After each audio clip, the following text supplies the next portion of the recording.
The night Eleanor Price agreed to marry a stranger, she didn't know his Apache name meant storm that speaks. She didn't know the townspeople would spit at her shadow, or that her wedding gift would contain the power to destroy everything or save it. What she knew was this: her father was 3 days dead, the bank owned their land, and the only proposal she'd received came on territorial paper, signed by a man the frontier called dangerous. By morning, she'd be on a train heading west into a marriage that would either kill her or set her free. But before we reveal what happened next, I invite you to stay with me until the very end of this story. Hit that like button and comment with your city so I can see how far this tale has traveled. Now, let's begin. The Kansas earth had turned to dust, and with it, any hope Eleanor Price had of remaining the person she used to be. She stood in what was left of her father's house. 4 walls that no longer belonged to her, windows that framed a horizon bleached white by drought and the merciless sun of 1874. The furniture had been sold 3 weeks ago. The livestock, 2 weeks before that. Yesterday, they'd taken her mother's piano, the only beautiful thing Eleanor had ever known how to love without fear. Her father's body was still warm in the ground. She was 19 years old, alone, and had exactly $4.30 to her name.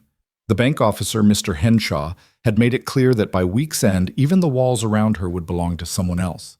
He'd said it with something almost like pity, his soft hands folded on the deed papers, his eyes avoiding hers. "Your father was a good man, Miss Price, but good don't pay debts." Eleanor had nodded because there was nothing else to do. Good didn't pay debts. Good didn't stop the rain from staying away for 2 years. Good didn't keep your father's heart from giving out when he tried to dig a well in ground hard as iron. Good got you nowhere at all. She walked through the empty rooms slowly, her footsteps echoing in spaces that used to hold laughter, argument, the smell of bread, and her father's tobacco. The echoes sounded like ghosts. She supposed that's what they were. This house was already haunted, not by the dead, but by everything that would never happen here again. In her bedroom, the only piece of furniture left was her narrow bed, and only because Mr. Henshaw had said she could keep it until she made arrangements. Arrangements. As if she were planning a party instead of the end of her life as she knew it. On the bed lay a single piece of paper. She'd found it 2 days ago, pinned to the message board outside the general store in town. She'd been walking past, numb and aimless, when the word wife had caught her eye. The notice read, "Respectable woman sought for marriage. Territorial arrangement.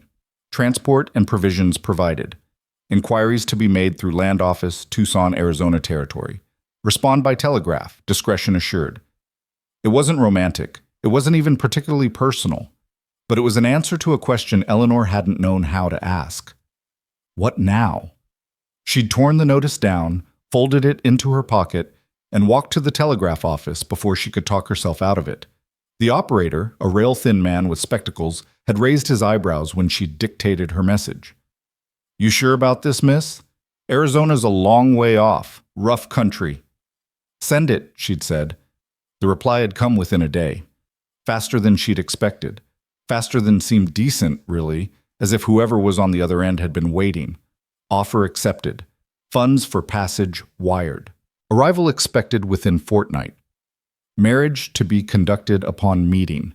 Terms honorable. That was it. No name, no greeting, just facts, like a business contract, which Eleanor supposed was exactly what it was. She picked up the paper now, reading it for perhaps the 100th time, searching for something she might have missed, some clue about the man she was about to bind her life to. But there was nothing, just the cold efficiency of words that promised transportation, provisions, terms. Honorable. She almost laughed. What did honor mean to a man who advertised for a wife like he was ordering cattle? But then again, what did it matter? She had no other options. The women in town had made it clear there would be no help coming from them. She'd seen it in their faces at her father's funeral, the way they'd whispered behind gloved hands, the way they'd looked at her like she was already gone. A young woman alone was a problem nobody wanted to inherit. She could try to find work, but doing what? She could read and write and play piano, none of which were skills that kept you fed on the frontier. She could sew adequately, cook tolerably, but so could every other woman for 100 miles, and none of them were starving badly enough to give up their positions. She'd considered, briefly, the darker alternatives, the kind of work women did when they ran out of choices. But even desperation had its limits, and Eleanor wasn't there yet. Not quite yet. So, Arizona. A stranger.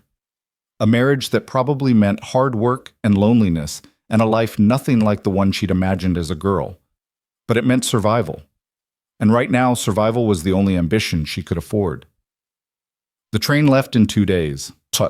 Eleanor spent her last night in Kansas sitting on the porch steps, watching the stars come out over land that would never be hers. The sky was enormous here, unbroken by trees or mountains, just an endless sweep of darkness pinned with light. She tried to memorize it, the specific quality of the silence, the way the wind moved through the dry grass, the smell of dust and distance. She wondered if Arizona would be different. She wondered if she would be different there. Probably not, she thought. You carried yourself with you, no matter how far you went. Behind her, the house stood empty and dark. Tomorrow, Mr. Henshaw's men would come to clear out whatever was left, prepare it for sale or demolition or whatever happened to places nobody wanted anymore. Eleanor wouldn't be here to see it. By tomorrow, she'd be on a train heading west, and this chapter of her life would be over. She should have felt sad. Probably, she should have cried. But she'd discovered over the past few weeks that grief had a limit, a point where it burned itself out and left only a strange, flat calm. She'd reached that point. Now she just felt tired and ready, in a distant way, for whatever came next, even if it terrified her. The train station in Hutchinson was crowded with people coming and going, all of them moving with the purposeful energy of those who had places to be. Eleanor stood on the platform with her single carpet bag, feeling invisible among them. She wore her best dress, dark blue cotton, practical and plain, and her mother's cameo brooch pinned at her throat. It was the only piece of jewelry she'd kept, too small to be worth selling, too precious to let go. Her hair was pinned up neatly, her gloves were clean. She looked, she hoped, like a respectable woman. The kind of woman a man might reasonably want to marry, sight unseen. She tried not to think too hard about what kind of man would want such an arrangement. The train arrived with a shriek of steam and metal, and Eleanor climbed aboard, finding a seat by the window. The car was half empty, populated mostly by men in work clothes and a few tired-looking families. Nobody paid her any attention. She was grateful for that. As the train pulled away from the station, Eleanor watched Kansas disappear behind her. First the town, then the outlying farms, then just the endless flat prairie stretching to the horizon.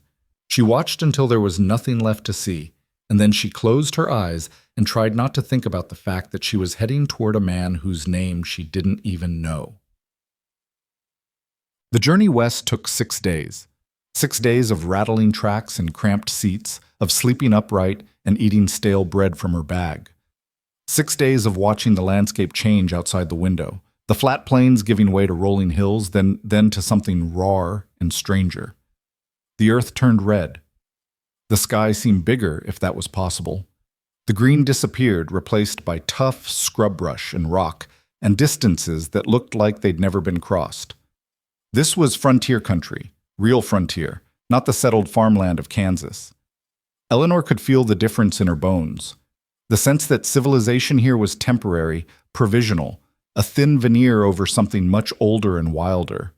She shared the car with a rotating cast of travelers, prospectors heading to mining camps, soldiers being transferred to remote outposts, a few grim-faced families seeking land or fortune or escape. Nobody talked much. Everyone looked tired. On the 4th day, an older woman with a weathered face and kind eyes sat down across from Eleanor. "You traveling alone, dear?" she asked. Eleanor nodded. "Yes, ma'am." "That's brave, or foolish. Hard to tell which sometimes." The woman smiled to soften the words. "Where are you headed?" "Arizona Territory, Tucson." "Tucson? Lord have mercy, that's rough country down there. You got family waiting?" Eleanor hesitated. "A husband," she said, and the word felt strange in her mouth, like something she was trying on that didn't quite fit. The woman's eyebrows rose. "A husband? You're married already." "Not yet, but I will be when I arrive." Understanding dawned in the woman's face, followed by something that might have been sympathy or judgment. Eleanor couldn't tell which. Ah, one of those arrangements. Eleanor lifted her chin slightly. Yes. The woman was quiet for a moment, studying her. Then she reached across and patted Eleanor's hand. Well, dear, I hope he's a good man. And if he's not, I hope you're strong enough to make the best of it anyway. That's all any of us can do, really. Thank you, Eleanor said, though she wasn't sure what she was thanking the woman for. The woman got off at the next stop, and Eleanor was alone again. They reached Tucson on a brutally hot afternoon, the sun hanging in the sky like a punishment. Eleanor stepped off the train onto a platform that seemed to shimmer with heat, the air so dry it hurt to breathe. Tucson was smaller than she'd expected, a collection of low adobe buildings scattered across land that looked like it had never heard of rain. Everything was brown and beige and pale gold. The buildings, the earth, even the sky seemed bleached of color. It looked like the edge of the world. Eleanor stood on the platform, gripping her carpet bag, and tried to steady her breathing. This was it. Somewhere in this town was the man she was about to marry. The man who'd paid for her passage, who'd arranged this whole thing through terse telegrams and land office communications. The man whose name she still didn't know. She was supposed to go to the land office. That's what the telegram had said. Someone would meet her there. She found it easily enough. A squat building near the center of town with a hand-painted sign. Inside, it was blessedly cooler, though still warm enough that Eleanor could feel sweat gathering under her collar. A clerk looked up from his desk, a middle-aged man with a sunburned nose and suspicious eyes. "Help you?" "I'm Eleanor Price," she said, her voice steadier than she felt. "I was told to report here. For a marriage arrangement."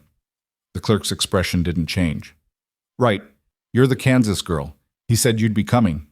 He stood up, brushing dust from his pants. "Wait here. I'll fetch him." "Fetch who?" Eleanor asked, but the clerk was already gone, disappearing through a back door. Eleanor stood in the empty office, her heart beating too fast. This was it. In a moment, she'd meet him. In a moment, everything would become real. She tried to imagine what he'd look like. Old, probably. Why else would he need to send away for a wife? Rough, certainly. Maybe cruel. Maybe kind. Maybe... The door opened. The man who entered was not what Eleanor had expected. He was young, not much older than she was, perhaps 25 or 26. Tall, lean, with dark hair and darker eyes, and a face that was striking in a way that made Eleanor forget, just for a moment, how to breathe. He wore simple clothes, a cotton shirt, canvas pants, boots, but he moved with a kind of quiet authority that filled the room. And his skin was brown, not sunburned brown, like the clerk. Brown in a way that Eleanor, in her 19 sheltered years, had only seen a handful of times. Brown in a way that meant he was not white, not European, not anything the people back in Kansas would have considered acceptable for a husband. He was Apache. Eleanor's mind went blank with shock. Then it flooded with understanding, with all the pieces clicking into place. The vague advertisement, the lack of details, the speed of the arrangement, the fact that no respectable white woman would have agreed to this if she'd known. She'd been tricked. Or maybe she'd tricked herself by not asking the right questions. The man, her intended husband, stopped a respectful distance away and looked at her with eyes that were calm and unreadable. "Miss Price," he said. His English was perfect, unaccented. "My name is Talon Greyhawk. I'm the man you've come here to marry." Eleanor stared at him. Her mouth was dry. Her mind was racing through implications, through what this meant, through the fact that she'd traveled 6 days across the frontier to marry an Apache. And if she refused now, she had no money to get home, no home to get back to, nothing at all, except... "I understand," Talon said quietly, "that this may not be what you expected." That was such a spectacular understatement that Eleanor almost laughed, would have laughed if she weren't on the verge of panic. "You're Indian," she said, and heard how stupid it sounded the moment the words left her mouth. "Yes," Talon said simply. "Apache. From the Chiricahua band, though I haven't lived with my people full-time in several years. I was educated at a mission school in Santa Fe. I speak English, Spanish, and 3 Apache dialects. I work as a translator and negotiator between the territorial government and various Apache leaders. The marriage arrangement was suggested by the territorial governor as a way to demonstrate good faith, to show that peace between our peoples is possible. He said all of this evenly, like he was reciting facts, but Eleanor could hear something underneath, a tension, maybe, or resignation. So I'm, Eleanor said slowly, a political gesture. Yes, Talon said. He didn't try to soften it. And I apologize for the deception. The advertisement was written by the land office clerk, not by me. I assumed you understood what you were agreeing to. I see now that you didn't. Eleanor's hands were shaking. She gripped her carpet bag tighter to hide it. And if I refuse? Talon's expression didn't change. Then I'll pay for your passage back to Kansas. You'll leave on tomorrow's train with enough money to start over. I won't force this on you, Miss Price. Marriage should be a choice, not a trap. He meant it. Eleanor could hear the sincerity in his voice, which somehow made everything worse because it meant she actually had to decide, had to weigh her options like they were real, instead of just accepting the inevitable. She could go back, take his money and return to Kansas and what? The same nothing that had been waiting for her before? Mr. Henshaw's pity and the bank's indifference and the slow grinding poverty of trying to survive alone? Or she could stay, marry this stranger. This Apache stranger who the town probably hated, who was using her as a symbol in a political game she didn't understand, but who was offering her a choice, who was standing here, calm and respectful, waiting for her answer instead of demanding her compliance. Eleanor looked at him, really looked at him. He was handsome, she realized, in a way that had nothing to do with politeness. Strong-featured, intelligent-looking. His eyes were dark but not cold. His hands, hanging relaxed at his sides, were scarred across the knuckles but clean, the nails trimmed. He looked like a man who'd lived through things, who'd survived. Maybe that was what she needed to do now, survive. If I agree, Eleanor heard herself say, what would the marriage be like? What would you expect of me? Talon considered the question. Respect, he said finally. And companionship, if you're willing to give it. I won't demand anything else. You'll have your own space in my home. I'll provide for you food, clothing, safety. In return, I ask that you treat me with basic human dignity and allow the territorial officials to see that the marriage exists. Beyond that, he shrugged slightly. We'll figure out the rest as we go. You're not expecting a real wife, Eleanor said. Just the appearance of one. I'm expecting, Talon said carefully, whatever you're able to give. If that's only appearances, then so be it.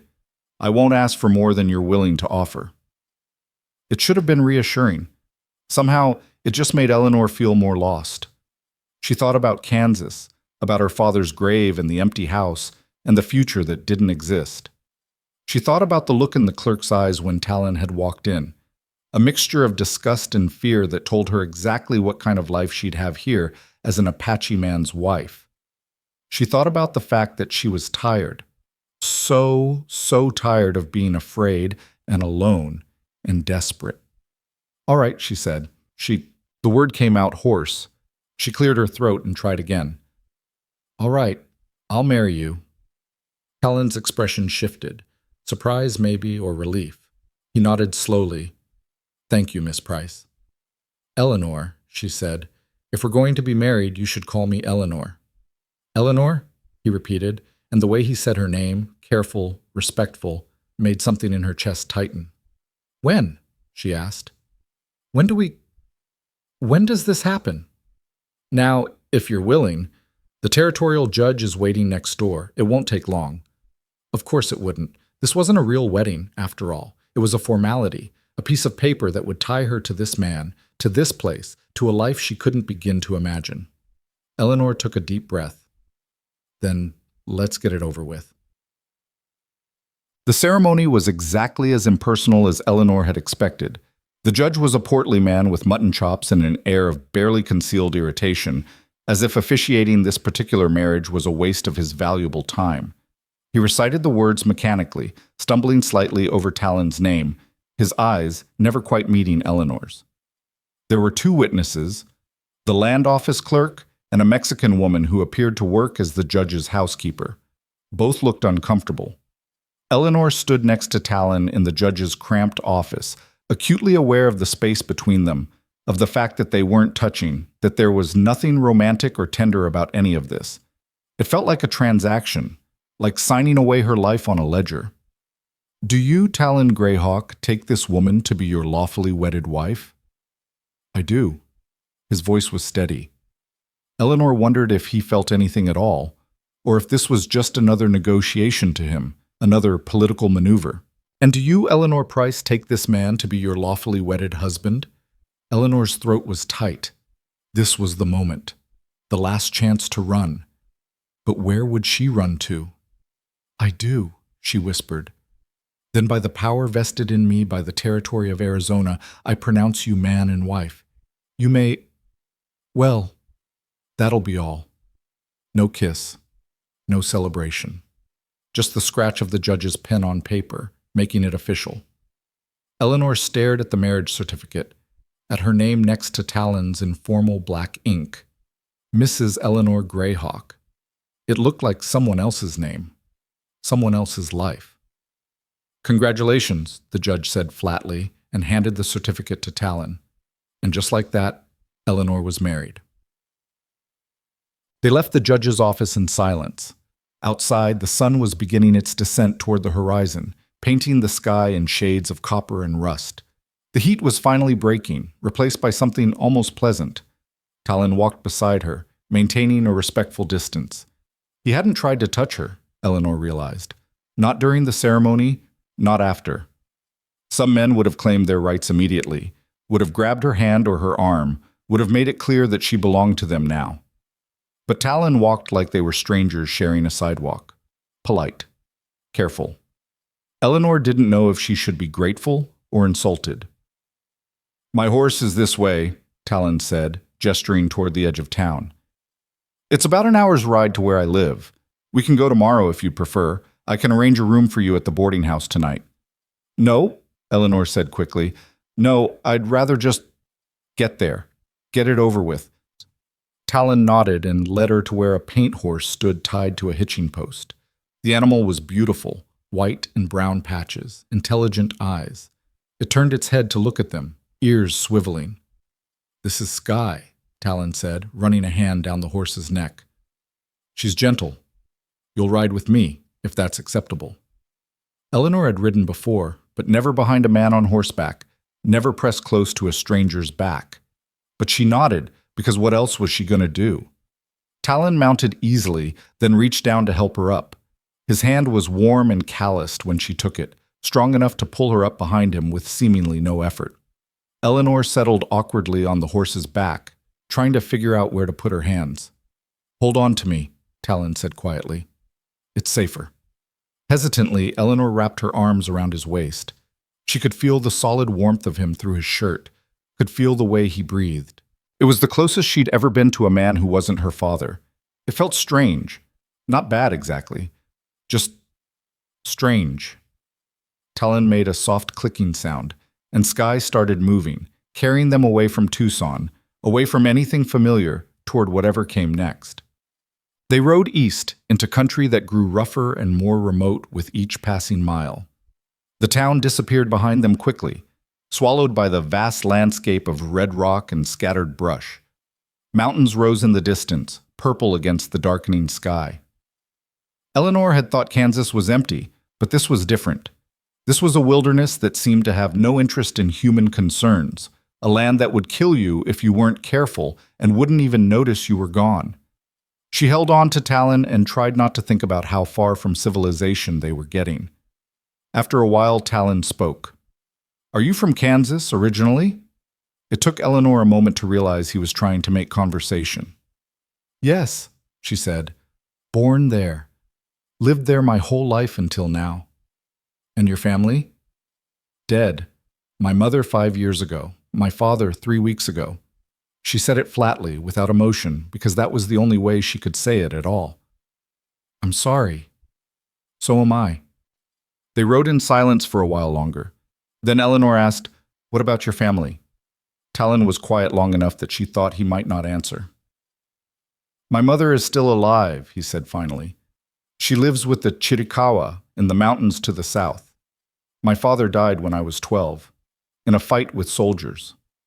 Eleanor didn't know what to say to that. I'm sorry seemed inadequate. It was a long time ago, Talon said. More silence. The sky was turning deep purple now, stars beginning to appear. Eleanor had lost track of where they were. Everything looked the same in the darkness, just shapes and shadows. Where exactly are we going? She asked. To a place between, Talon said. Not in town, but not in Apache land either. Neutral ground. It's where I've been living since I started working as a translator. A small house, nothing fancy, but it's safe. Safe. Eleanor wondered what that meant out here. Safe from what? From whom? But she didn't ask. Finally, after what felt like hours, Talon guided Skye toward a dark shape in the distance. As they got closer, Eleanor could make out a small adobe structure, low and simple, with a covered porch and a corral beside it. A single window glowed with lamplight. We're here, Talon said. He dismounted first, then helped Eleanor down. Her legs were stiff from riding, and she stumbled slightly. Talon's hand shot out to steady her, then released her immediately once she'd found her balance. Come inside, he said. I'll tend to Skye, then bring your bag. Eleanor walked toward the house on shaking legs, exhausted from travel and fear and too many emotions she couldn't name. The door was unlocked. She pushed it open and stepped into what was now, impossibly, her home. The interior was simple but clean. One main room with a cooking area, a table, 2 chairs, woven rugs on the floor, a shelf of books against one wall, 2 doors leading to what she assumed were bedrooms. It was nicer than she'd expected, more civilized. Talon came in behind her carrying her carpet bag and a small wooden box she hadn't noticed before. He set both on the table. That room is yours, he said, pointing to the door on the left. I'll sleep in the other one. There's water in the pitcher if you want to wash, food in the pantry if you're hungry. And this, he picked up the wooden box. This is for you. A wedding gift, I suppose. Eleanor stared at the box. It was beautifully made, carved with intricate patterns that might have been Apache symbols, or might have just been decoration. She couldn't tell. What is it? She asked. Open it when you're ready, Talon said. Not now, later, when you've had time to think, when you've decided what kind of marriage this is going to be. He said it gently, but there was something in his eyes, something that looked almost like hope, though Eleanor couldn't imagine what he had to hope for. I'll leave you alone now, Talon continued. You must be exhausted. Sleep as late as you like tomorrow. We'll talk more then. And before Eleanor could respond, he was gone, disappearing into the other room and closing the door behind him with a soft click.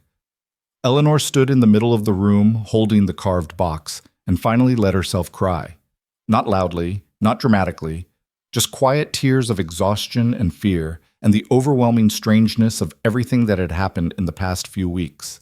She was married to a man she didn't know, an Apache man, in a place that felt like the end of the earth, and she had no idea what happened next. Eventually, Eleanor carried the box and her bag into the room Talon had indicated was hers. It was small but comfortable, a narrow bed with clean blankets, a chest of drawers, a wash basin on a stand. The window looked out onto darkness and distance. She set the box on the chest of drawers without opening it. She wasn't ready to know what was inside. Not yet. Instead, she washed her face with water from the pitcher, changed into her nightgown, and climbed into bed. The mattress was softer than she'd expected. The blanket smelled like sage and something else she couldn't identify. Clean, though. Everything was clean. Outside, she could hear night sounds. Insects, distant animal calls, the wind moving through the brush. It should have been frightening, but somehow it wasn't. It was just there. The sound of a world that existed whether she was in it or not. Eleanor closed her eyes and tried to sleep. And in the other room, Talon Greyhawk lay awake in his own bed, staring at the ceiling and wondering if he'd just made the biggest mistake of his life, or the bravest decision. He'd seen the fear in Eleanor's eyes when she'd realized what he was. The shock. The moment where she'd almost run. But she hadn't run. She'd stayed. She'd made a choice, even if it was a choice born of desperation. That was something. Maybe not much, but something. Talon turned onto his side and closed his eyes, listening to the silence of the house, now shared with a stranger who was his wife in name, if not in any way that mattered. Tomorrow, they'd begin to figure out what that meant. Tonight, they were just two desperate people trying to survive in a world that wanted neither of them to exist. And somewhere on the chest of drawers in Eleanor's room, the carved wooden box sat waiting, holding secrets that would change everything. But that revelation would have to wait for morning. For now, the house was quiet, and the desert night stretched on, indifferent to the fragile new bond that had been formed in its midst. Eleanor Greyhawk now, fell into an uneasy sleep, dreaming of dust and distance and dark eyes that held secrets she couldn't read.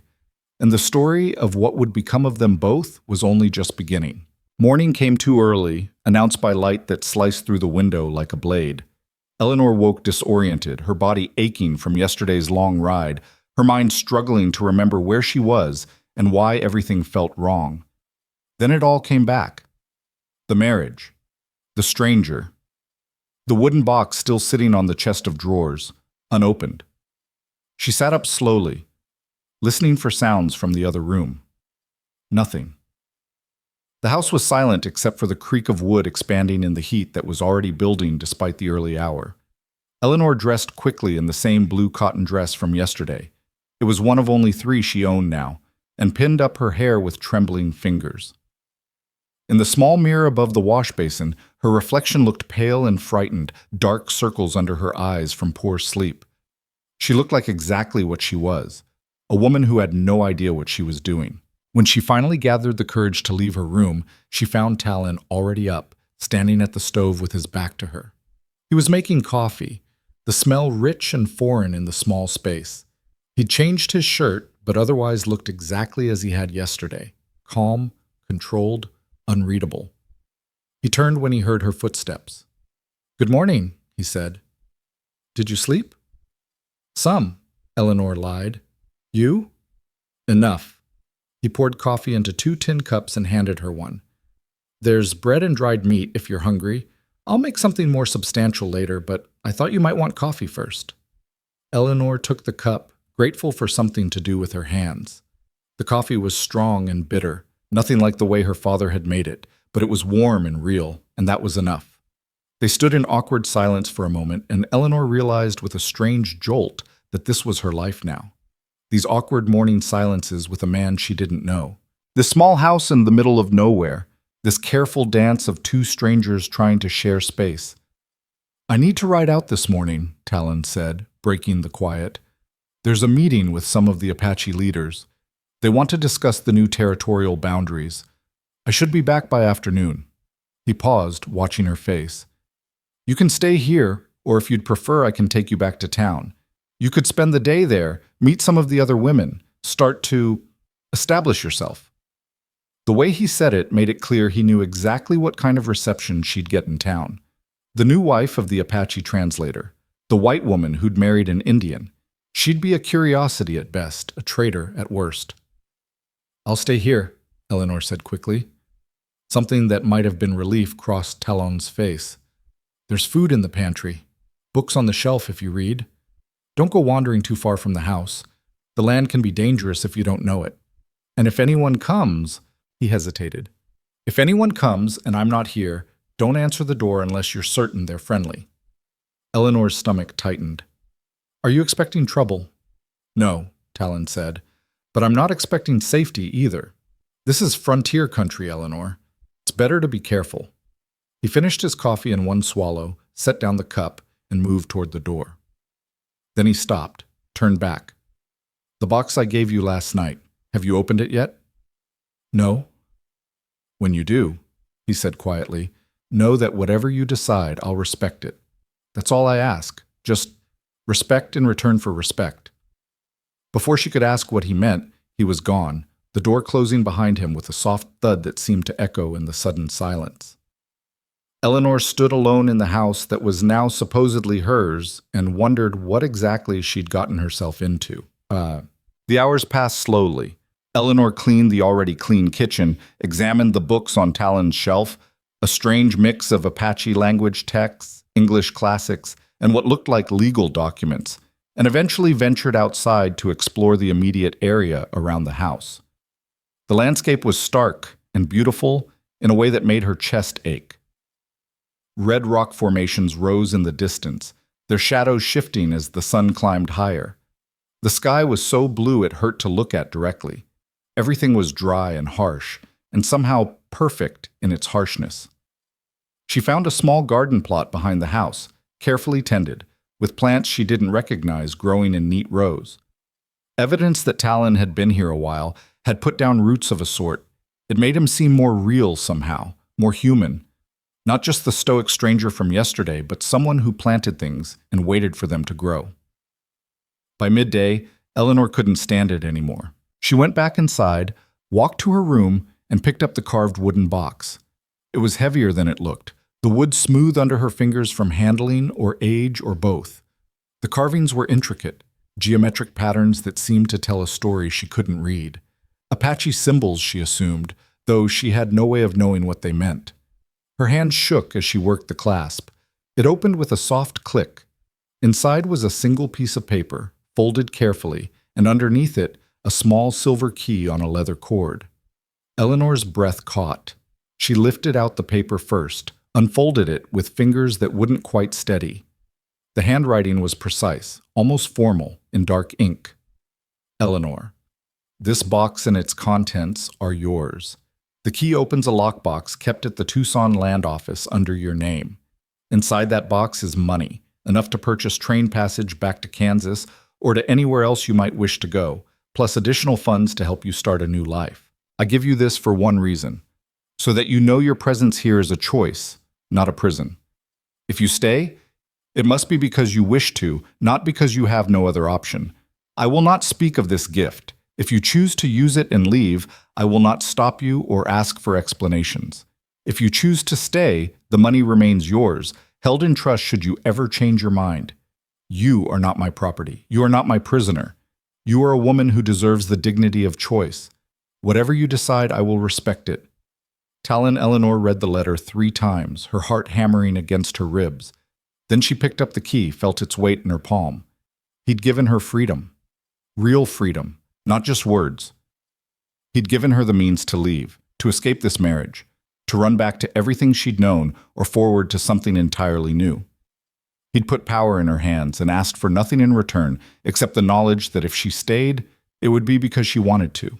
Eleanor sat down on the edge of her bed, the letter still clutched in one hand, the key in the other, and tried to understand what kind of man would do this. What kind of husband would marry a woman and immediately give her the tools to leave him?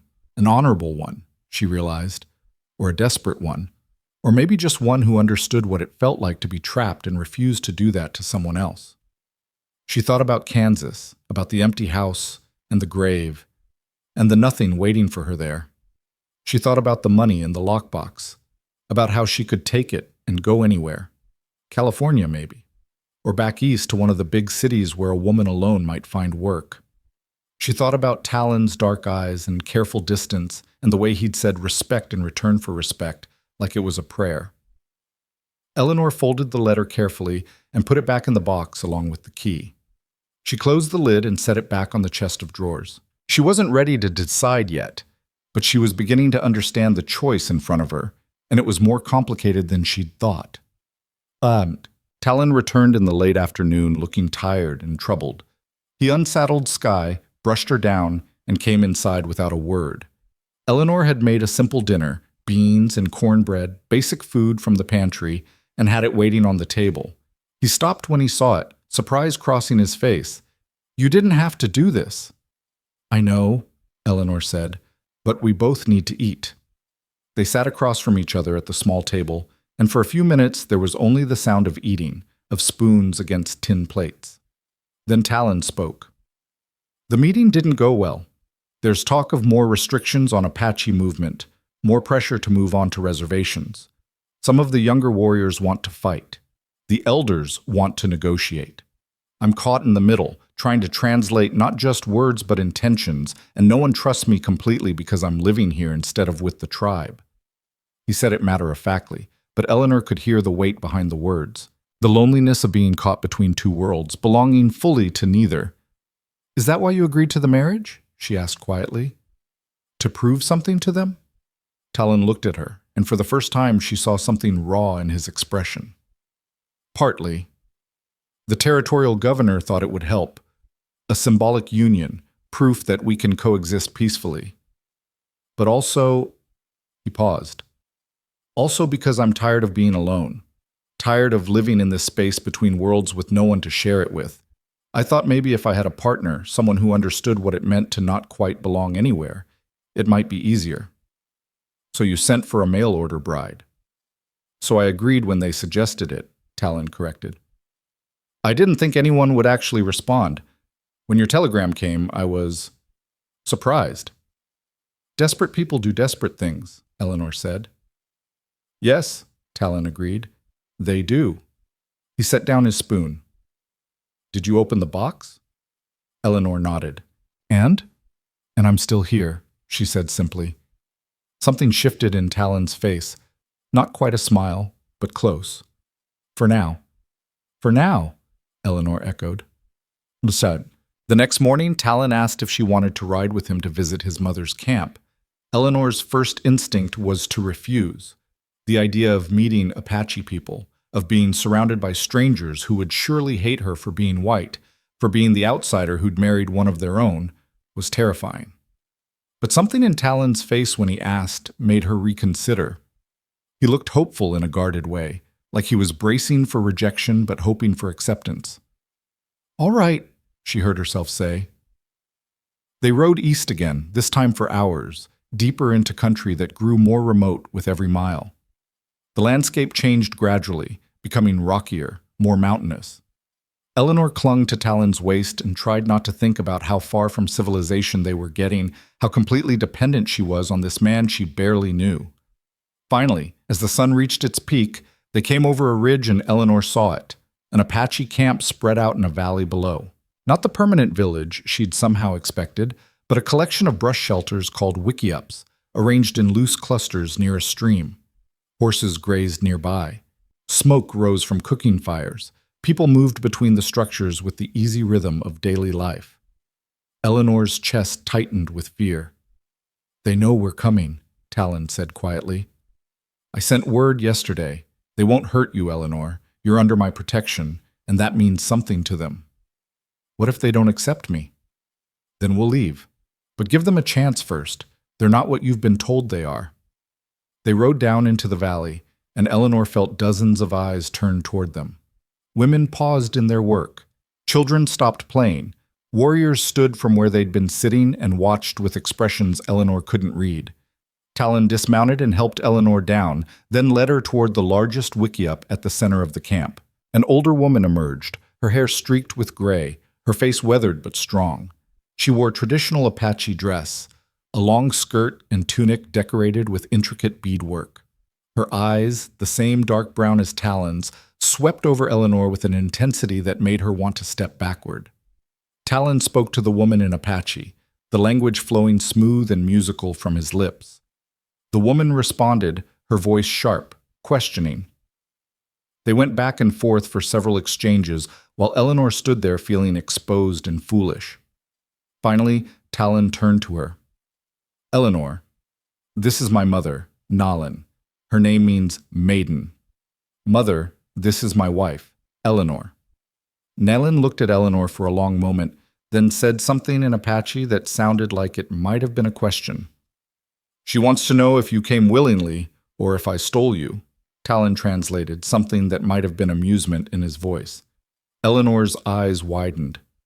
"Tell her I came willingly, mostly," Talon translated. Nalin's expression softened slightly. She stepped forward and took Eleanor's hands in hers. They were rough with work, warm and strong, and studied her face with an intensity that felt like it was looking straight into her soul. Then Nalin spoke again, gentler this time. "She says you look like you've known hardship," Talon said. "She says that's good. Soft people don't survive out here. She says you may sit at her fire and eat with her, if you wish." It wasn't exactly a warm welcome, but it wasn't rejection either. Eleanor nodded. Tell her thank you. Tell her I'm honored. The ghost of a smile crossed Nalin's face when Talon translated. She gestured toward the wickiup, inviting them inside. The interior of the wickiup was dim and cooler than outside, the brush walls providing shade and ventilation. Woven mats covered the ground. A small fire burned in the center, smoke escaping through an opening at the top. It was simple but comfortable, arranged with the kind of efficiency that came from people who'd perfected living with only what they needed. Nalin directed Eleanor to sit, then set about preparing food. Some kind of bread cooked on hot stones, dried meat, and a stew made with unfamiliar ingredients that smelled surprisingly good. As she worked, she spoke to Talon in Apache, rapid and fluid, occasionally glancing at Eleanor. "What's she saying?" Eleanor asked quietly. "She's telling me I should have warned you better about what you were agreeing to," Talon said. "She's saying the White Towns will treat you like a traitor, and my people will treat you like a curiosity. She's asking if I've thought about what that means for you." "What did you tell her?" "That you're stronger than you look," Talon said, "and that you had a choice." Nalin set bowls of food in front of them, then sat down herself and fixed Eleanor with another of those penetrating stares. She spoke again, this time directly to Eleanor, even though she knew Eleanor couldn't understand. Talon translated. "She says the Apache people have many enemies, the Mexicans who hunt us for bounty, the Americans who want our land, other tribes who remember old wars. She says if you stay with me, you'll make those enemies yours. She asks if you understand this." Eleanor met Nalin's gaze and tried to put conviction in her voice. "Tell her I understand. Tell her I've lost everything I had before, so I don't have much left to lose." When Talon translated, something shifted in Nalin's expression. She nodded slowly, then said something that sounded almost approving. "She says you speak like someone who knows what it means to survive," Talon said. "She says that's the most important skill for a woman in this life." They ate in silence for a while. The food better than Eleanor had expected. The bread was slightly sweet, the stew savory and filling. Through the wickiup entrance, she could see Apache women moving about the camp, could hear children laughing, could smell smoke and horses in the dry earth. It was all so foreign, so completely different from anything she'd ever known, and yet there was something oddly familiar about it too. The rhythms of daily life, women working together, children playing, men gathered in serious discussion, the human elements that existed regardless of culture or language. After they'd eaten, Nalin gestured for Eleanor to follow her outside. Talon stayed behind, talking with some of the men who'd gathered near the wickiup. Warriors, Eleanor guessed, from the way they carried themselves and the weapons at their sides. Nalin led Eleanor toward where the women were working, tanning a hide stretched on a frame. They looked up as the two approached, their expressions ranging from curious to hostile to carefully blank. Nalin spoke to them in Apache, gesturing to Eleanor. One of the younger women responded with something that sounded challenging. Nalin's voice sharpened, and the woman fell silent, looking away. "She wants to know if you know how to work," a voice said in accented English. Eleanor turned to find a girl of perhaps 15, watching her with intelligent eyes. "I'm Kaya. I learned English at the mission school with Talon before he left. My mother wants to know if you can do useful things or if you're just a decoration." Eleanor felt heat rise in her cheeks but kept her voice steady. "I can work. I can sew, cook, clean. I can learn other things." Kaya translated. Nalin nodded and said something else. "She says anyone can cook and clean. Can you work leather? Can you weave? Can you make medicine from plants?" "No," Eleanor admitted, "but I can learn." Kaya translated again. This time, one of the other women spoke up. An older woman with kind eyes and capable hands. She gestured to the hide they were working on, then mimed the scraping motion they were using. "Desba says she'll teach you," Kaya said, "if you want to learn." Eleanor looked at the hide, at the hard physical work involved in scraping away the flesh and fat, and felt her stomach turn slightly. But she nodded. "Yes, I want to learn." Desba handed her a scraping tool, bone or antler, Eleanor couldn't tell which, and showed her the motion. Eleanor tried to copy it, her movements awkward and inefficient. The women watched, some with amusement, some with something that might have been pity. But Desba was patient, correcting Eleanor's grip, showing her again and again until she started to get the rhythm right. It was exhausting work, her arms burning within minutes, but Eleanor kept at it, determined not to give up in front of these women who were judging her with every stroke. After a while, Nalin spoke again, this time with something that might have been approval in her voice. "She says you don't give up easily," Kaya translated. "She says that's good. You'll need that stubbornness to survive as Talon's wife." Eleanor wiped sweat from her forehead with the back of her hand. "Tell her I've had a lot of practice at surviving things I wasn't prepared for." Kaya's eyes widened slightly when she translated, and Nalin actually smiled, a small smile, barely there, but real. The women went back to work, and Eleanor worked alongside them, her arms screaming in protest, her hands already forming blisters. But no one told her to stop. No one sent her away. They just let her work, correcting her when needed, ignoring her when she didn't need help. It wasn't acceptance exactly, but it was a beginning. They stayed at the camp for 3 days. Talon met with the elders and warriors, translating, negotiating, trying to find paths forward that wouldn't end in bloodshed. Eleanor worked with the women, learning skills that made her hands raw and her back ache, but also gave her a strange sense of accomplishment. She learned which plants could be eaten and which were poison. She learned how to scrape a hide properly, how to soften leather by working it with stones and fat. She learned a handful of Apache words, basic things like water and food and thank you, and the women seemed pleased when she tried to use them, even if her pronunciation was terrible.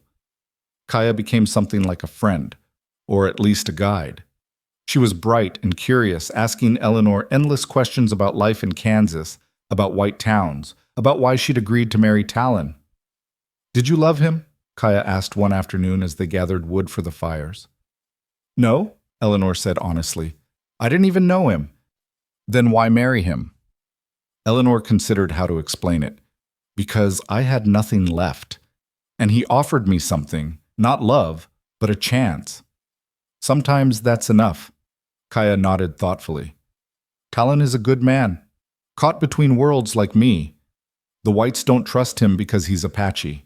The Apache don't fully trust him because he speaks their language and wears their clothes and lives in their houses. It's lonely being between." "Is that why he came back, to be less lonely?" "Maybe," Kaya said. "Or maybe to remember who he is. The mission school tried to make him white, tried to make all of us white. Some of us forgot ourselves. Talon never did, but he learned to speak both languages, walk in both worlds. Now he uses that to try to keep his people safe." She looked at Eleanor seriously. "You make it harder for him, a white wife. Some of the warriors think he's betrayed us. Some of the elders think he's trying to build a bridge.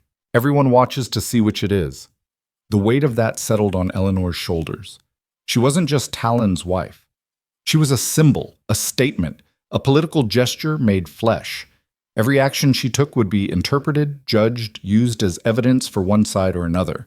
It was exhausting just thinking about it. On the third night, Nalin invited them to eat at her fire again.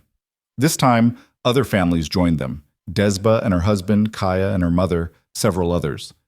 They sat in a circle as darkness fell and the stars came out in their thousands, and Nalin told stories in Apache while Talon quietly translated for Eleanor.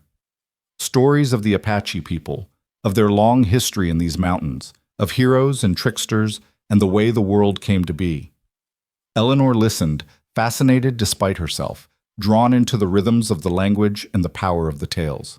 When the stories ended, one of the warriors, a man named Goyathle, who'd been watching Eleanor with barely concealed suspicion since they'd arrived, spoke directly to her in halting English. "You stay with him?" he asked, jerking his chin toward Talon. "When soldiers come? When white towns hate you?" Eleanor felt everyone watching her, waiting for her answer. She looked at Talon, who met her eyes with an expression she couldn't quite read. Then she looked back at Goyathle. "I don't know what the future holds," she said slowly.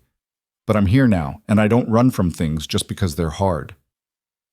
Goyathle stared at her for a long moment, then grunted something that might have been approval or might have been dismissal. But he didn't challenge her further. Nalin spoke then, her voice carrying authority. Talon translated. My mother says that actions speak louder than words. She says time will show what kind of woman you are. She says she hopes you're strong enough for what's coming. So do I, Eleanor said quietly. Mukad. They rode back to Talon's house the next morning, leaving early to avoid the worst heat of the day. Eleanor's hands were blistered and bandaged, her muscles sore from unfamiliar work, but she felt oddly satisfied. She'd survived 3 days among the Apache. She'd learned things. She'd earned, if not acceptance, at least acknowledgement. As they rode, Talon was quiet, lost in his own thoughts. Finally, Eleanor broke the silence. Your mother is impressive. Talon glanced back at her. She is. She's survived things that would have broken most people. The Apache wars, the loss of my father, watching our way of life slowly disappear. But she keeps going, keeps her people together. She doesn't approve of me. She doesn't disapprove either. That's something. My mother judges people by their actions, not their words or their blood.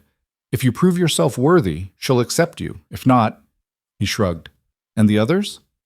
Mixed feelings. Some see you as evidence that I've abandoned my people. Others see you as proof that peace is possible. Most are just waiting to see what happens. He paused. What did you think of them? Eleanor considered the question carefully. I think they're people. Just people. Trying to survive in a world that's changing too fast. Not so different from anyone else, really. Talon's shoulders relaxed slightly. That's more understanding than most whites show. I'm learning, Eleanor said, that most of what I was taught about the world was wrong, or at least incomplete. They rode in comfortable silence for a while. Then Eleanor asked the question that had been building in her mind for days. What happens now? With the territorial restrictions, with the pressure to move to reservations? What are your people going to do? Talon's hands tightened slightly on the reins. I don't know. The elders want to negotiate, find a way to maintain some autonomy, even within the reservation system. The warriors want to fight, to resist until the end. I'm trying to help them find a middle path, but I'm not sure one exists. The territorial government wants the Apache gone. Dead or contained, they don't much care which.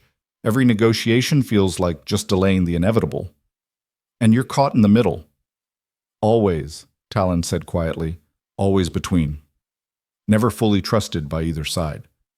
It's why the marriage was supposed to help. Proof that I could bridge both worlds, that integration was possible. But I'm starting to think it just made me more suspect to everyone. Eleanor felt a pang of guilt. She was part of that burden now, another complication in his already complicated life. I'm sorry, she said. Don't be. I made the choice. We both did.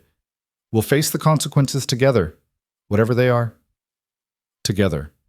The word hung in the air between them, heavy with implications Eleanor wasn't ready to examine too closely. When they reached the house, the sun was high and brutal. Talon helped Eleanor down from Sky, his hands lingering on her waist for just a moment longer than necessary before he released her. You did well, he said, at the camp, with my mother and the women. You surprised them. Surprised me too, if I'm honest. How so? Most white women would have run screaming, or at least refused to work, insisted on being treated like a guest instead of one of the community. But you just tried. Even when it was hard, even when you clearly had no idea what you were doing. Eleanor felt heat rise in her cheeks that had nothing to do with the sun. I told you I don't run from hard things. No, Talon agreed, something warm in his eyes. You don't. But they stood there in the dusty yard, the house waiting behind them, and Eleanor felt the space between them shift somehow, become less like the distance between strangers and more like the space between two people who were beginning, tentatively, to understand each other. It wasn't love. It wasn't even friendship yet. But it was something, a foundation maybe, on which something more could eventually be built, if they survived long enough to build it. That night, as Eleanor lay in her bed listening to the sounds of the desert darkness, she thought about the key in the wooden box. The key that meant freedom, meant escape, meant she could leave all of this behind if she chose. She thought about Kansas and her father's grave and the nothing waiting for her there. She thought about Tucson and the look she'd get from townspeople who saw her as a traitor to her race. She thought about the Apache camp and Nalin's penetrating gaze and the way the women had let her work beside them despite having every reason to reject her. She thought about Talon, about the careful respect he showed her, about the way he'd given her the power to leave and asked for nothing in return except her presence if she chose to stay. And she realized that for the first time since her father died, she wasn't entirely sure what she wanted. The uncertainty should have frightened her, but instead, it felt almost like hope. In the other room, Talon lay awake too, staring at the darkness and thinking about the white woman sleeping in his house. His wife, on paper at least, though what that meant in practice was still undefined. He'd seen the way she'd worked at his mother's camp, the way she'd pushed through obvious discomfort and pain to prove herself. He'd seen the determination in her eyes when Goyatle had challenged her, the steady way she'd met his gaze and refused to back down. She was stronger than he'd expected. Braver, too. And that complicated things in ways he hadn't anticipated. He'd offered her freedom because he'd meant what he said. Marriage should be a choice, not a trap. But now, watching her begin to find her place in his world, he found himself hoping she'd choose to stay. Not because he needed a political symbol or a housekeeper, but because he was beginning to want her presence for its own sake. That was dangerous. Wanting things, caring about outcomes. Those were luxuries he couldn't afford. Not when his position was so precarious, when every decision he made affected not just himself but his entire people. But lying there in the darkness, listening to the quiet sounds of the house they shared, Talon couldn't quite make himself stop wanting. Outside, the desert night stretched on, vast and indifferent to the small human dramas playing out beneath its stars. And in the distance, storm clouds were gathering that would test everything these two people were tentatively building together. But that storm was still days away. For now, there was just the quiet house and two people slowly learning to inhabit the same space, to speak the same language, to become something more than strangers bound by circumstance. It wasn't much, but it was a start. The storm came on a Tuesday, 3 weeks after Eleanor's visit to Nalin's camp. But it wasn't the kind of storm that brought rain. Eleanor had fallen into a rhythm by then, a pattern of days that felt almost normal if she didn't think too hard about how strange her life had become. She woke early, made coffee the way Talon had shown her, strong and bitter, the Apache way. They ate breakfast together in companionable silence. Then Talon would ride out to whatever meeting or negotiation demanded his presence, and Eleanor would spend her days working on the skills Desba and the other women had begun teaching her. She was getting better at tanning hides, her hands toughening up, the motions becoming more natural. She'd started a small herb garden near the house, planting the medicinal plants Nalin had taught her to identify. She practiced the Apache words Kaya had taught her, repeating them aloud until her pronunciation improved from terrible to merely bad. And in the evenings, she and Talon would sit on the porch and watch the sun set over the distant mountains, talking about small things, the day's work, the weather, stories from their vastly different childhoods. They talked around the bigger questions, the ones neither of them seemed ready to address, questions like what their marriage really was, or what it might become, or whether Eleanor would ever use that key sitting in the carved box. It wasn't intimacy exactly, but it was something. A growing comfort with each other's presence, a tentative trust being built one careful conversation at a time. Eleanor had almost started to believe it might last. Then came the Tuesday that changed everything. She was working in the garden when she heard the horses. Not just one or two, but many, the sound of riders moving fast and hard. Eleanor straightened up, shading her eyes against the afternoon sun, her heart already starting to race with an instinct that something was wrong. Talon had ridden out that morning to meet with a group of ranchers who'd complained about Apache raiders stealing cattle. He'd been tense before he left, more worried than usual. "The ranchers are angry," he'd said. "They want someone to blame, and the Apache are convenient targets. I'm going to try to convince them that punishing the whole tribe for the actions of a few desperate young men won't solve anything." "Will they listen?" Eleanor had asked. "Probably not," Talon had admitted, "but I have to try." Now, watching the dust cloud on the horizon grow closer, Eleanor felt her stomach drop. Something had gone very wrong. She ran toward the house, not sure what she was planning to do, but knowing she needed to get inside, needed to be somewhere defensible. But before she reached the door, the riders crested the rise and she saw them clearly. White men. 5 of them, heavily armed, their faces hard with anger and something uglier. They saw her and changed direction, heading straight for the house. Eleanor's mind raced. She could lock herself inside, but that wouldn't stop them if they were determined. She could run, but they'd catch her easily on horseback. She could... The lead rider pulled up his horse just yards from where she stood, close enough that she could see the hatred in his eyes. "You the Indians' whore?" he asked, his voice thick with contempt. Eleanor's chin came up despite the fear coursing through her. "I'm Eleanor Greyhawk. This is my home. What do you want?" The man spat in the dirt. "Your home. That's rich. You're living in sin with a savage, and you call it a home." He leaned forward in his saddle. "Where is he? Where's the Apache translator?" "I don't know what you're talking about." "Don't lie to me, girl. We know he lives here. We know he's been stirring up the Indians, helping them steal our cattle, probably planning worse. Where is he?" Eleanor's hands clenched into fists at her sides. "Talon hasn't stolen anything.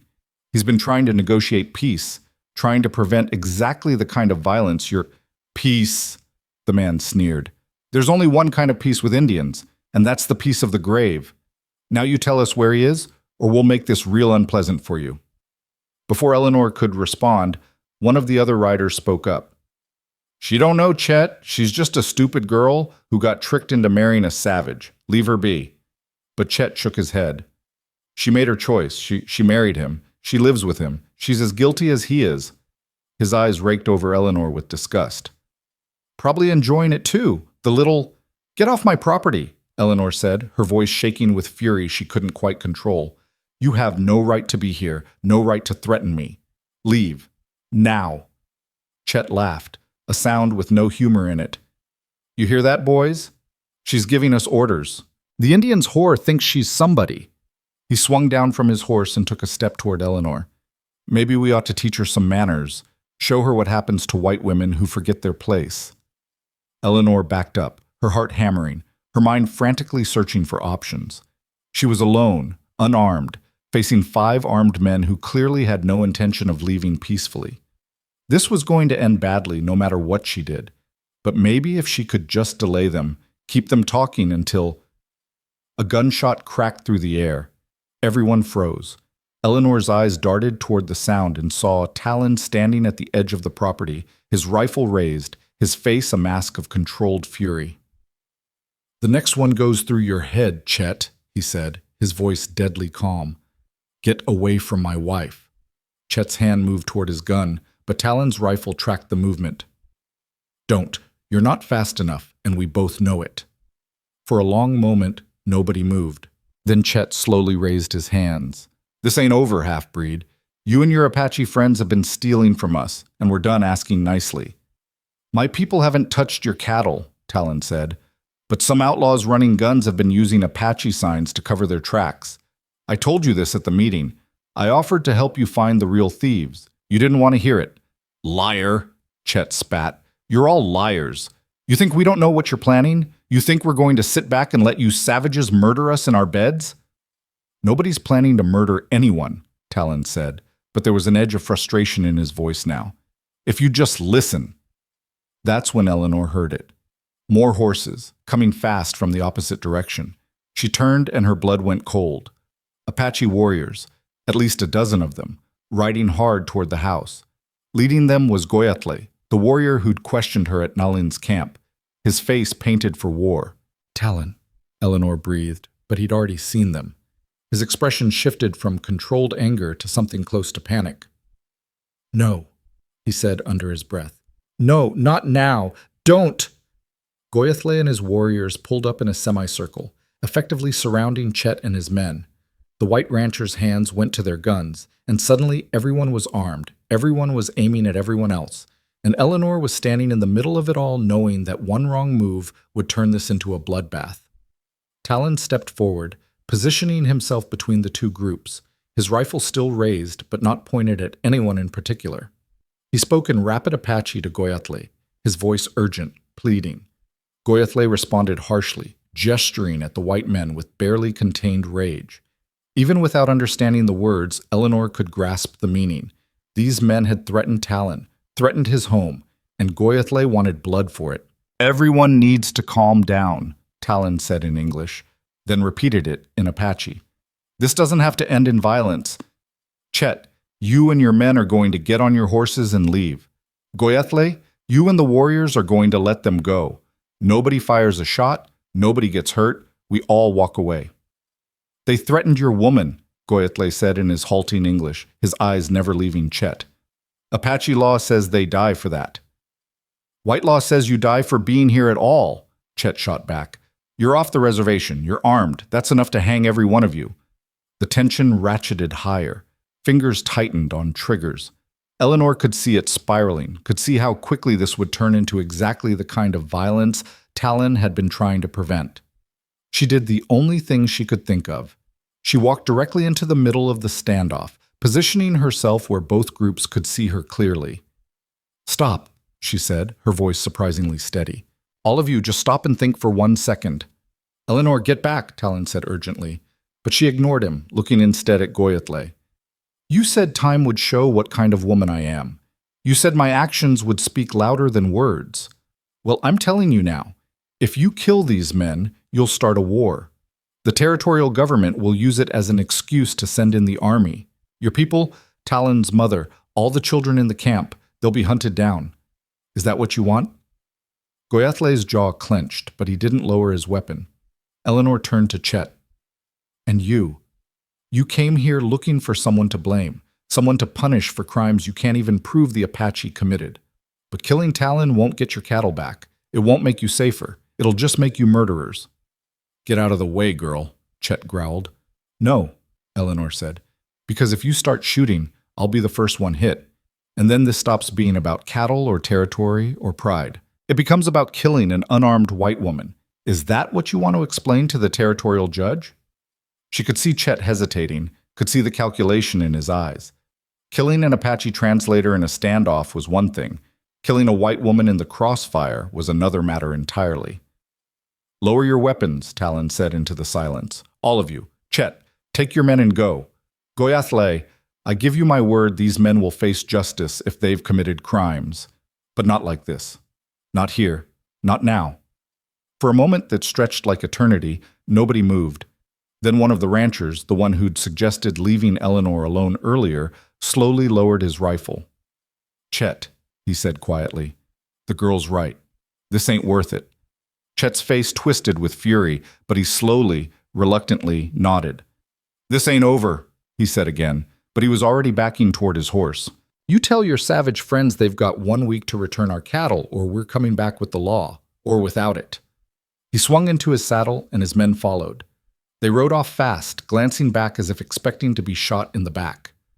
Goyathle watched them go with murderous eyes, then turned to Talon and spoke in Apache, his tone sharp with accusation. Talon responded in the same language, his voice weary but firm. They argued back and forth for several minutes, while Eleanor stood there, her legs shaking with delayed reaction, wondering if she'd just made things better or infinitely worse. Finally, Goyathle made a disgusted sound and gestured to his warriors. They wheeled their horses and rode off, but not before Goyathle fixed Eleanor with a look she couldn't read, respect, maybe, or anger, or both. When they were gone, Eleanor's legs gave out.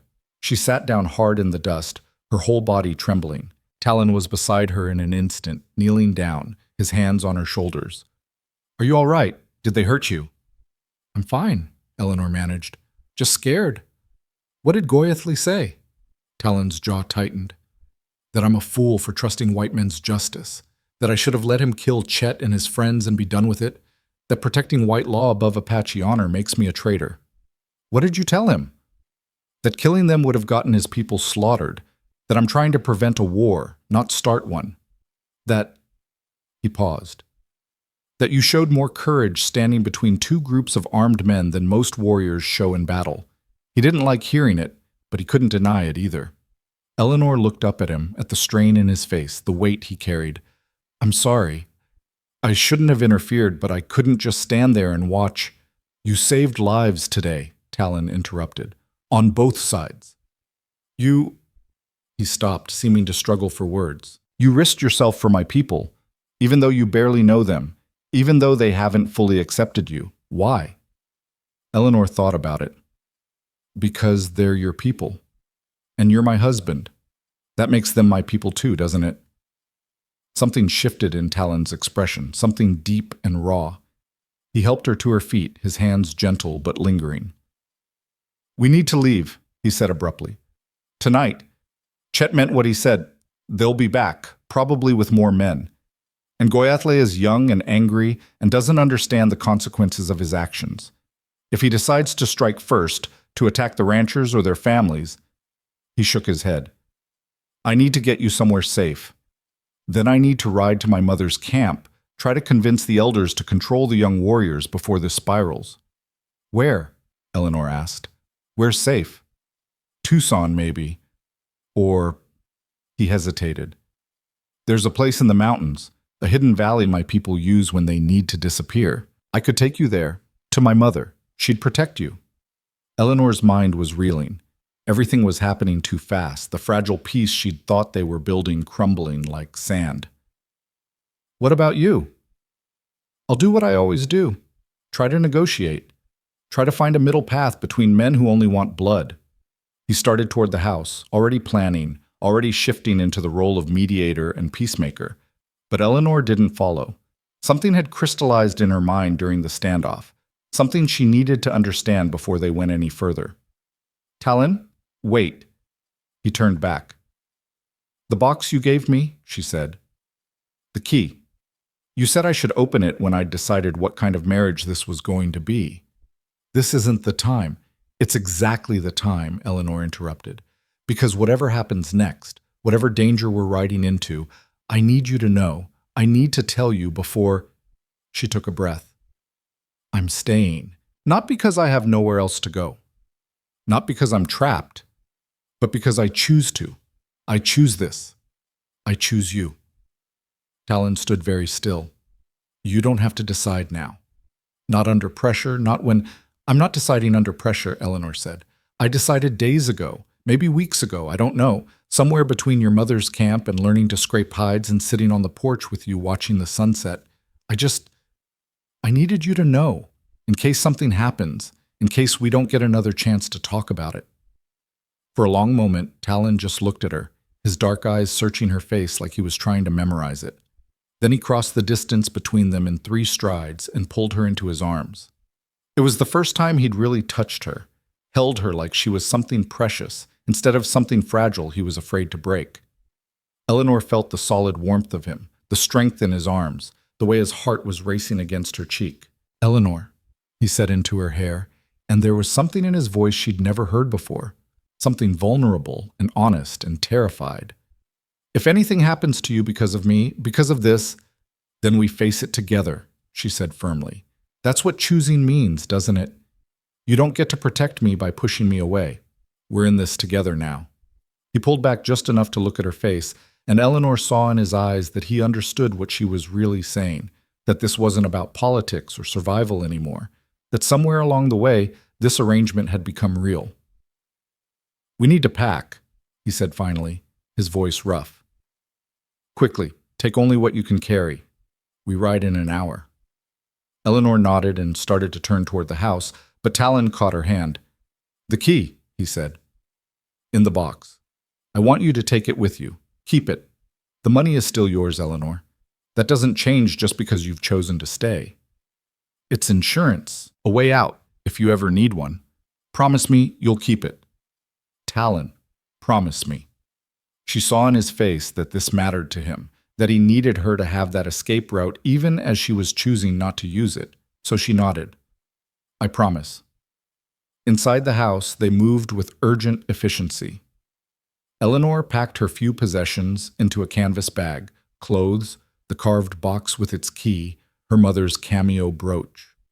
Talon gathered supplies, food and water and ammunition, his movements practiced and grim. They were almost ready when Eleanor heard it, a sound that made her blood run cold.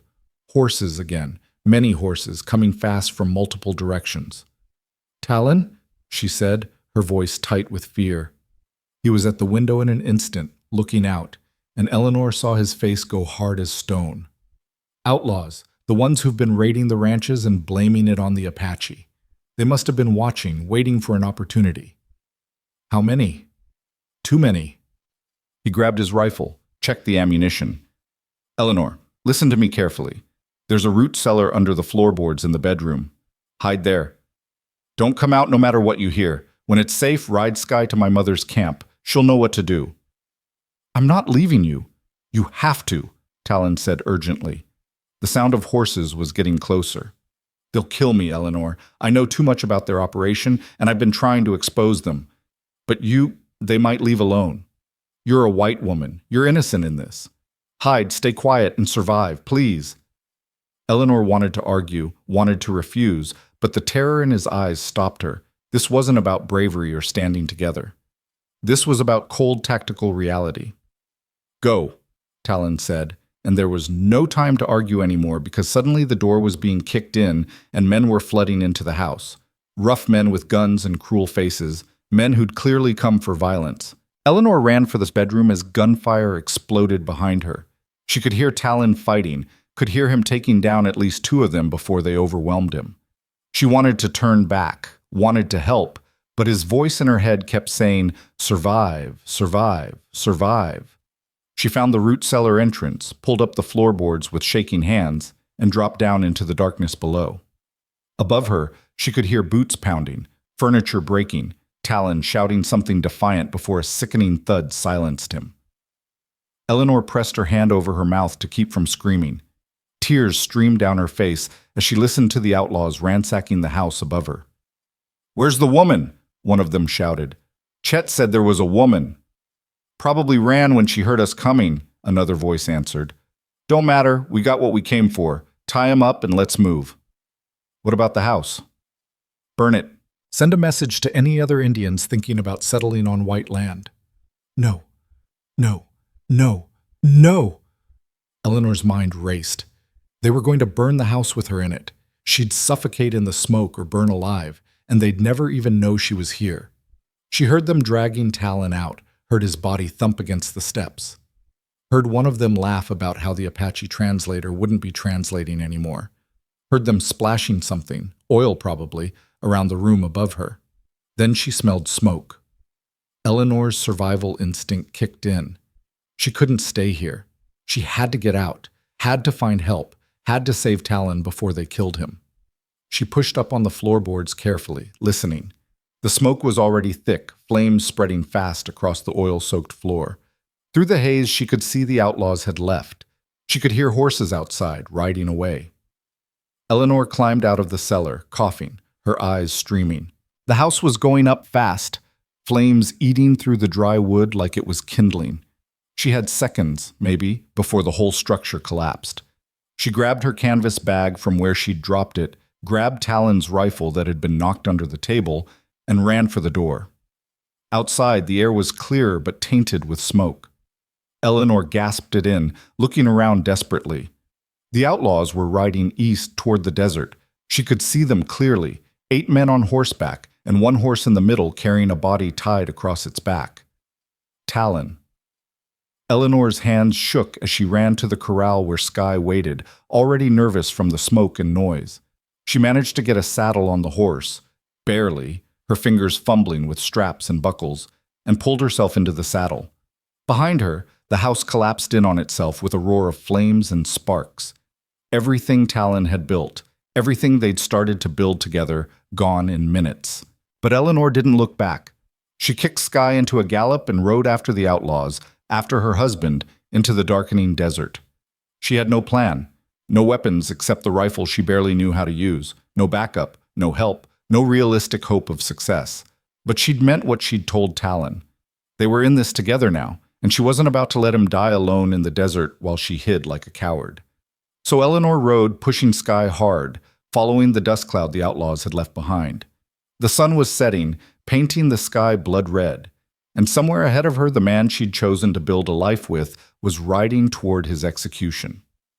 She didn't know how she'd save him, but she knew with absolute certainty that she'd try or die trying. The thought should have terrified her, but all Eleanor felt was a cold, clear determination. She'd been Eleanor Price once, a scared girl who'd lost everything. Then she'd been Eleanor Greyhawk in name only, a political gesture, a convenience. But riding into the desert after armed outlaws to save her husband, she was finally, truly, herself. A woman who'd made a choice and would see it through to the end, whatever that end might be. The desert stretched out before her, vast and unforgiving. Night was falling fast, and Eleanor rode on, following the trail, following her heart, following the thread of hope that said maybe, just maybe, she could make a difference. Behind her, the burning house sent up a column of smoke that could be seen for miles. A signal fire that would bring help, eventually. But eventually might be too late. So Eleanor rode faster, whispering promises to the darkening sky. Promises that she'd find him, that she'd save him, that they'd finish the conversation they'd started about what their marriage could be. And somewhere in the desert ahead, Talon hung half-conscious across a horse's back and wondered if the white woman he'd married would survive what was coming. He'd given her the key, given her freedom, given her every chance to escape. But he hadn't counted on one thing, that she might actually care enough to follow, that she might actually choose him over safety, over sense, over every instinct that said to run.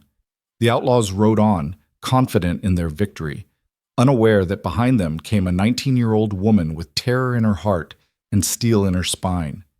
And the night came down like a curtain, hiding everything in shadow and stars. The desert at night was a different world entirely, full of sounds Eleanor had never heard, and shadows that moved with purposes she couldn't guess. Sky's hooves struck rock and sand in an uneven rhythm, and Eleanor clung to the saddle with aching hands, her eyes straining to follow the trail the outlaws had left. The moon rose late, a thin crescent that gave barely enough light to see by. Eleanor had to slow down, terrified of riding Sky into a gully or off a cliff she couldn't see in the darkness. Every minute that passed felt like an eternity, every delay another step closer to Talon's death. She'd been riding for perhaps 2 hours when she smelled it, smoke, different from the house fire, the sharp scent of a campfire. Eleanor's heart leaped. She pulled Sky to a stop and dismounted, her legs nearly buckling after the hard ride. Leading the horse carefully, she moved toward the smell, toward a faint orange glow visible between two rock formations ahead. As she got closer, she could hear voices. Rough laughter, the kind men made when they felt safe and victorious. Eleanor's stomach churned with rage and fear in equal measure. She tied Sky to a scraggly bush far enough back that the horse wouldn't be seen, then crept forward on foot, staying low, moving as quietly as she could. The Apache women had taught her some things about moving through wilderness without being detected. Where to step, how to control her breathing, how to use shadow and stillness. She used all of it now, her heart hammering so hard she was sure they'd hear it. The outlaws had made camp in a small canyon, sheltered on 3 sides by rock walls. Their fire burned bright and careless in the center, and around it sat 7 men, 1 fewer than Eleanor had counted before. She scanned the camp desperately until she found what she was looking for. Talon lay on the ground near the far edge of the firelight, his hands bound behind his back, his feet tied together. Even from this distance, Eleanor could see blood on his face, could see the way he lay too still, either unconscious or close to it. Her breath caught in her throat. "Should have killed him at the house," one of the outlaws was saying, a heavy-set man with a beard. "Dragging him all the way out here is a waste of time." "Boss wants him alive until he talks," another man replied. This one thin and wiry with a cruel mouth. "Wants to know if the Apache know about the guns we've been running through their territory. If they do, we need to know before we make the next shipment."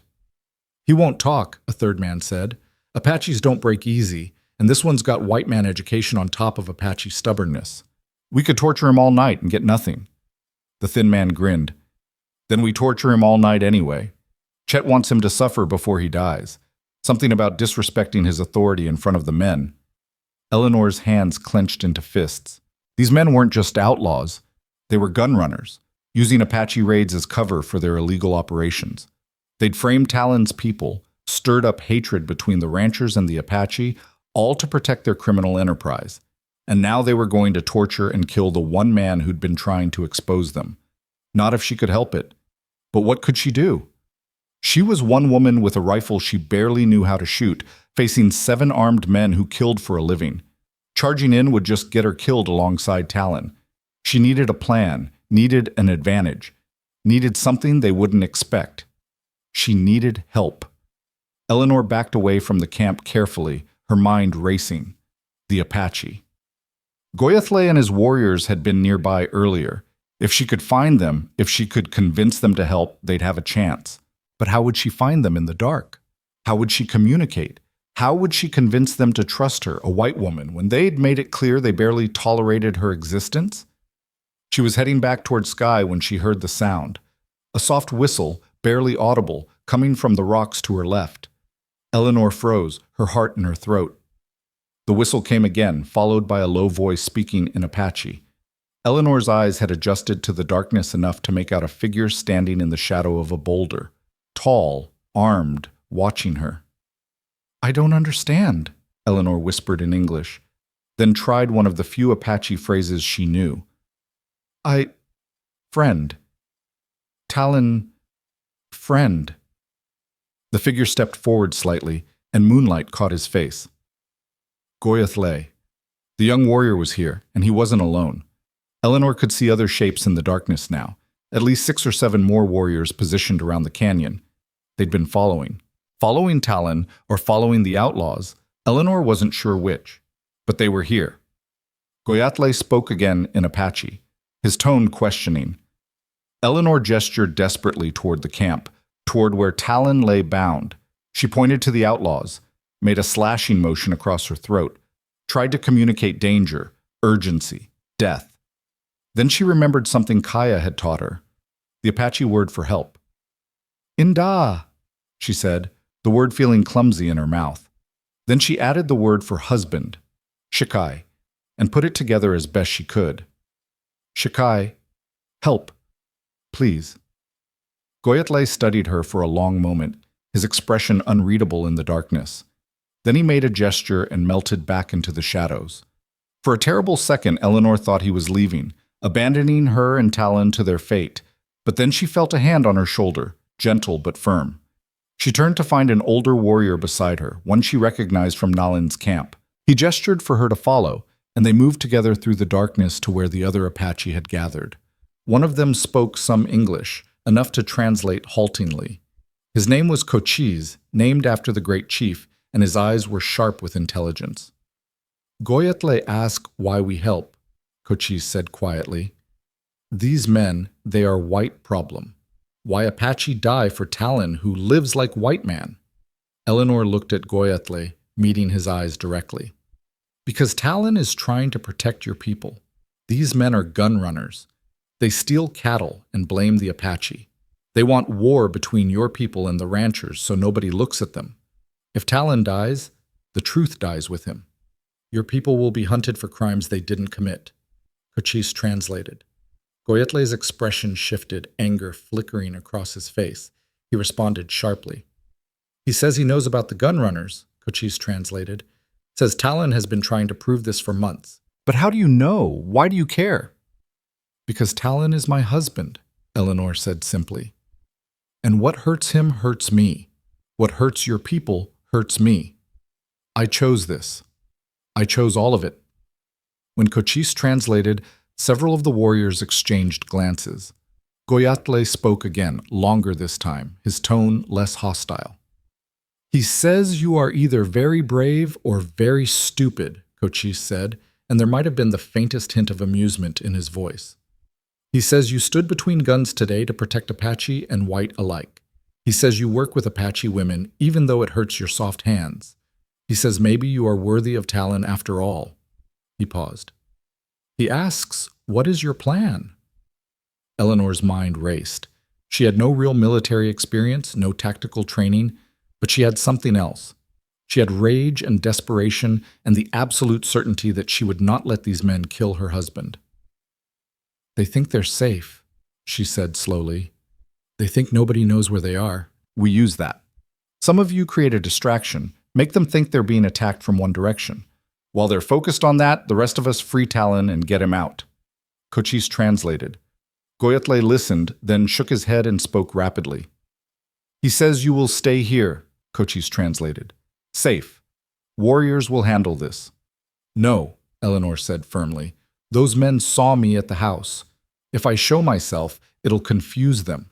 They'll hesitate, trying to figure out how I got here, whether I'm alone. That hesitation could save lives. Goyatle's eyes narrowed. He spoke again, his tone challenging. He says you cannot fight. You cannot even shoot that rifle you carry. You will be killed, and Talon will watch you die. How does this help? Eleanor lifted her chin. I don't need to fight. I just need to be seen, to distract them long enough for your warriors to strike. And if I die, she swallowed hard. If I die trying to save him, at least he'll know I chose to stay, that I chose him. That matters. The translation seemed to affect Goyatle. He was quiet for a long moment, studying Eleanor's face in the faint moonlight. Then he nodded slowly and began giving orders in rapid Apache. The warriors moved to their positions with practiced silence. Cochise stayed with Eleanor, explaining the plan in whispered English. 4 warriors will attack from the east, make noise, draw the men's attention. Goyatle and 2 others will move in from the west, kill guards quickly, silent. You will walk from the south into the firelight. When the men see you, they will be confused, distracted. In that moment, we strike. And Talon? When fighting starts, cut his bonds. Get him away from the camp. We will cover your escape. Eleanor nodded, her throat tight. It was a simple plan, which meant it could work or it could fail spectacularly. But it was all they had.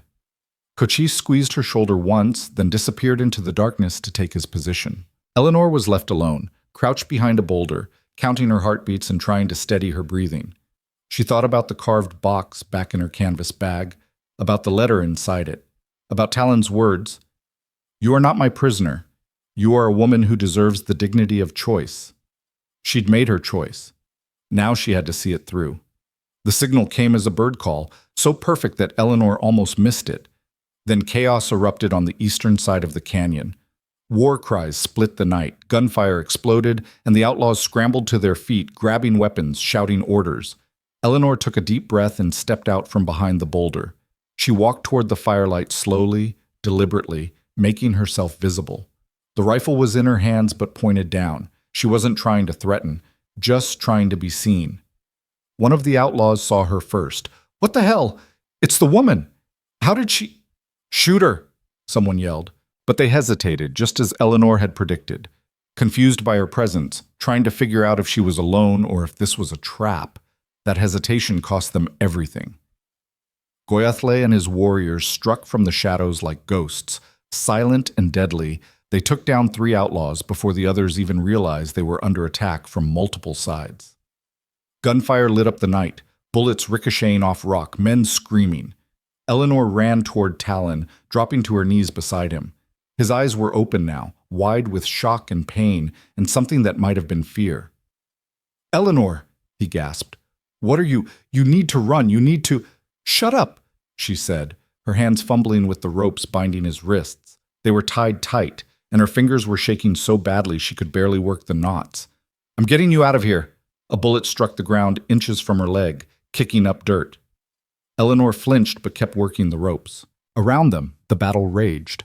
Apache warriors and outlaws locked in close combat, the advantage shifting moment by moment. Finally, the knot gave way. Talon's hands came free, and he immediately reached for the bonds at his feet. Eleanor helped him, and together they got them loose. Talon tried to stand, but his legs buckled. They'd beaten him worse than Eleanor had realized. His face was bruised and swollen, his ribs probably broken from the way he was breathing. I can't, he started. You can, Eleanor said fiercely. She got her shoulder under his arm, taking as much of his weight as she could. We're leaving, together. Now move. They stumbled away from the firelight, toward the darkness and safety. Behind them, Eleanor heard Goyatle's voice shouting in Apache, heard the outlaws' return fire becoming more sporadic as they realized they were outmatched. Eleanor and Talon made it perhaps 50 yards before Talon's legs gave out completely.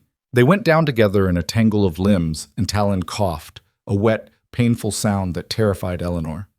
Leave me, he gasped. Get to safety, Eleanor, please. Not a chance, she said, trying to pull him upright again.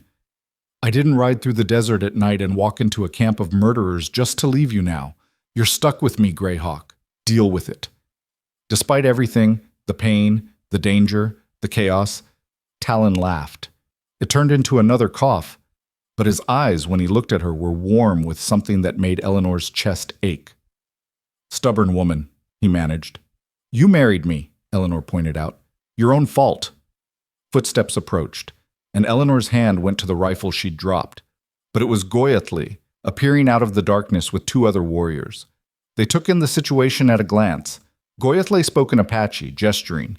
One of the warriors bent down and simply picked Talon up, slinging him over his shoulder like he weighed nothing. Talon started to protest, but Goyatli cut him off with a sharp word.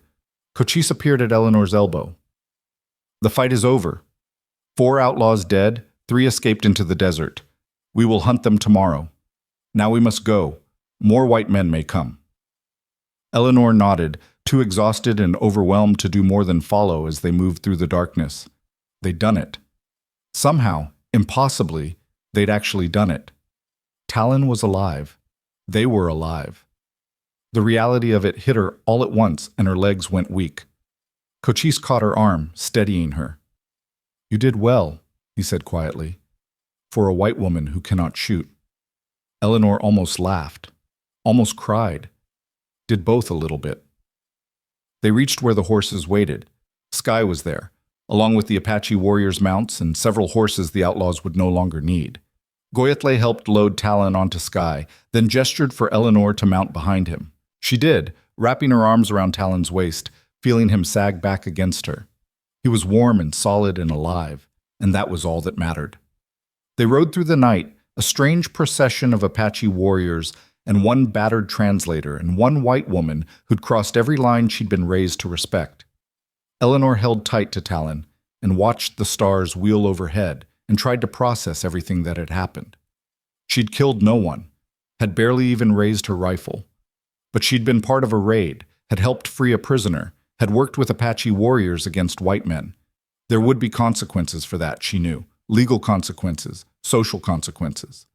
She'd crossed from curious oddity to actual traitor in the eyes of the territorial government. But she couldn't bring herself to care, not with Talon's heart beating steady against her chest, his breathing evening out as the adrenaline faded and exhaustion took over. They rode for hours, until the sky began to lighten with the first hint of dawn. Finally, they came over a rise and Eleanor saw it. Nalin's camp, spread out in the valley below, cook fires already burning, people beginning to stir with the new day. Goyatli called out as they approached, and people emerged from the wickiups to see what the commotion was. Nalin appeared, took one look at her son slumped on the horse, and her face went hard with fury and fear in equal measure. She barked orders, and suddenly everyone was moving. Warriors helped Talon down from Sky, half-carried him toward Nalin's wickiup. Women appeared with water and bandages and herbs. Children were shooed away, told to give space. Eleanor dismounted on shaking legs and would have fallen if Kaya hadn't appeared at her side, catching her arm. "What happened?" Kaya asked, her eyes wide. "Later," Eleanor managed. "Is he going to be all right?" "My aunt is the best healer in the tribe. If anyone can help him, she can. Come, you need to sit down before you collapse." But Eleanor shook her head. "I need to be with him." Kaya looked like she wanted to argue, but something in Eleanor's face stopped her. Instead, she just nodded and led Eleanor toward the wickiup where they'd taken Talon. Inside, it was dim and crowded. Nalin knelt beside her son, her hands moving with practiced efficiency over his injuries. An older woman Eleanor didn't recognize was grinding something in a bowl. Herbs or medicine, Eleanor guessed. Other women hovered nearby with supplies. Nalin looked up when Eleanor entered. Their eyes met, and for a moment Eleanor expected to be thrown out, told she wasn't wanted, wasn't family enough to be here.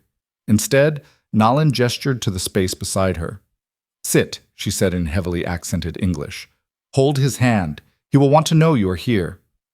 Eleanor sank down beside Talon, taking his hand in both of hers. His eyes were closed, his face pale beneath the bruises, but his fingers tightened around hers when she touched him. Nalin worked in silence, cleaning wounds, applying poultices, binding ribs with practiced movements. The older woman brought her the bowl of ground herbs mixed with something that smelled sharp and medicinal, and Nalin spread it carefully over the worst of the cuts and bruises. Finally, she sat back, wiping her hands on a cloth. She spoke to Eleanor in Apache, her voice weary. Kaya, who'd slipped in to watch, translated quietly. She says he will live. Broken ribs, many bruises, a concussion perhaps, but nothing that will not heal with time and rest. Kaya paused. She says you brought him back. She asks how. Eleanor looked at Nalin, at this strong woman who'd survived so much, who'd raised a son caught between two worlds and loved him anyway. Goyathle and his warriors did the fighting. I just refused to let him go. When Kaya translated, Nalin's expression softened. She reached out and touched Eleanor's face, a gentle touch, almost tender. She spoke again, longer this time.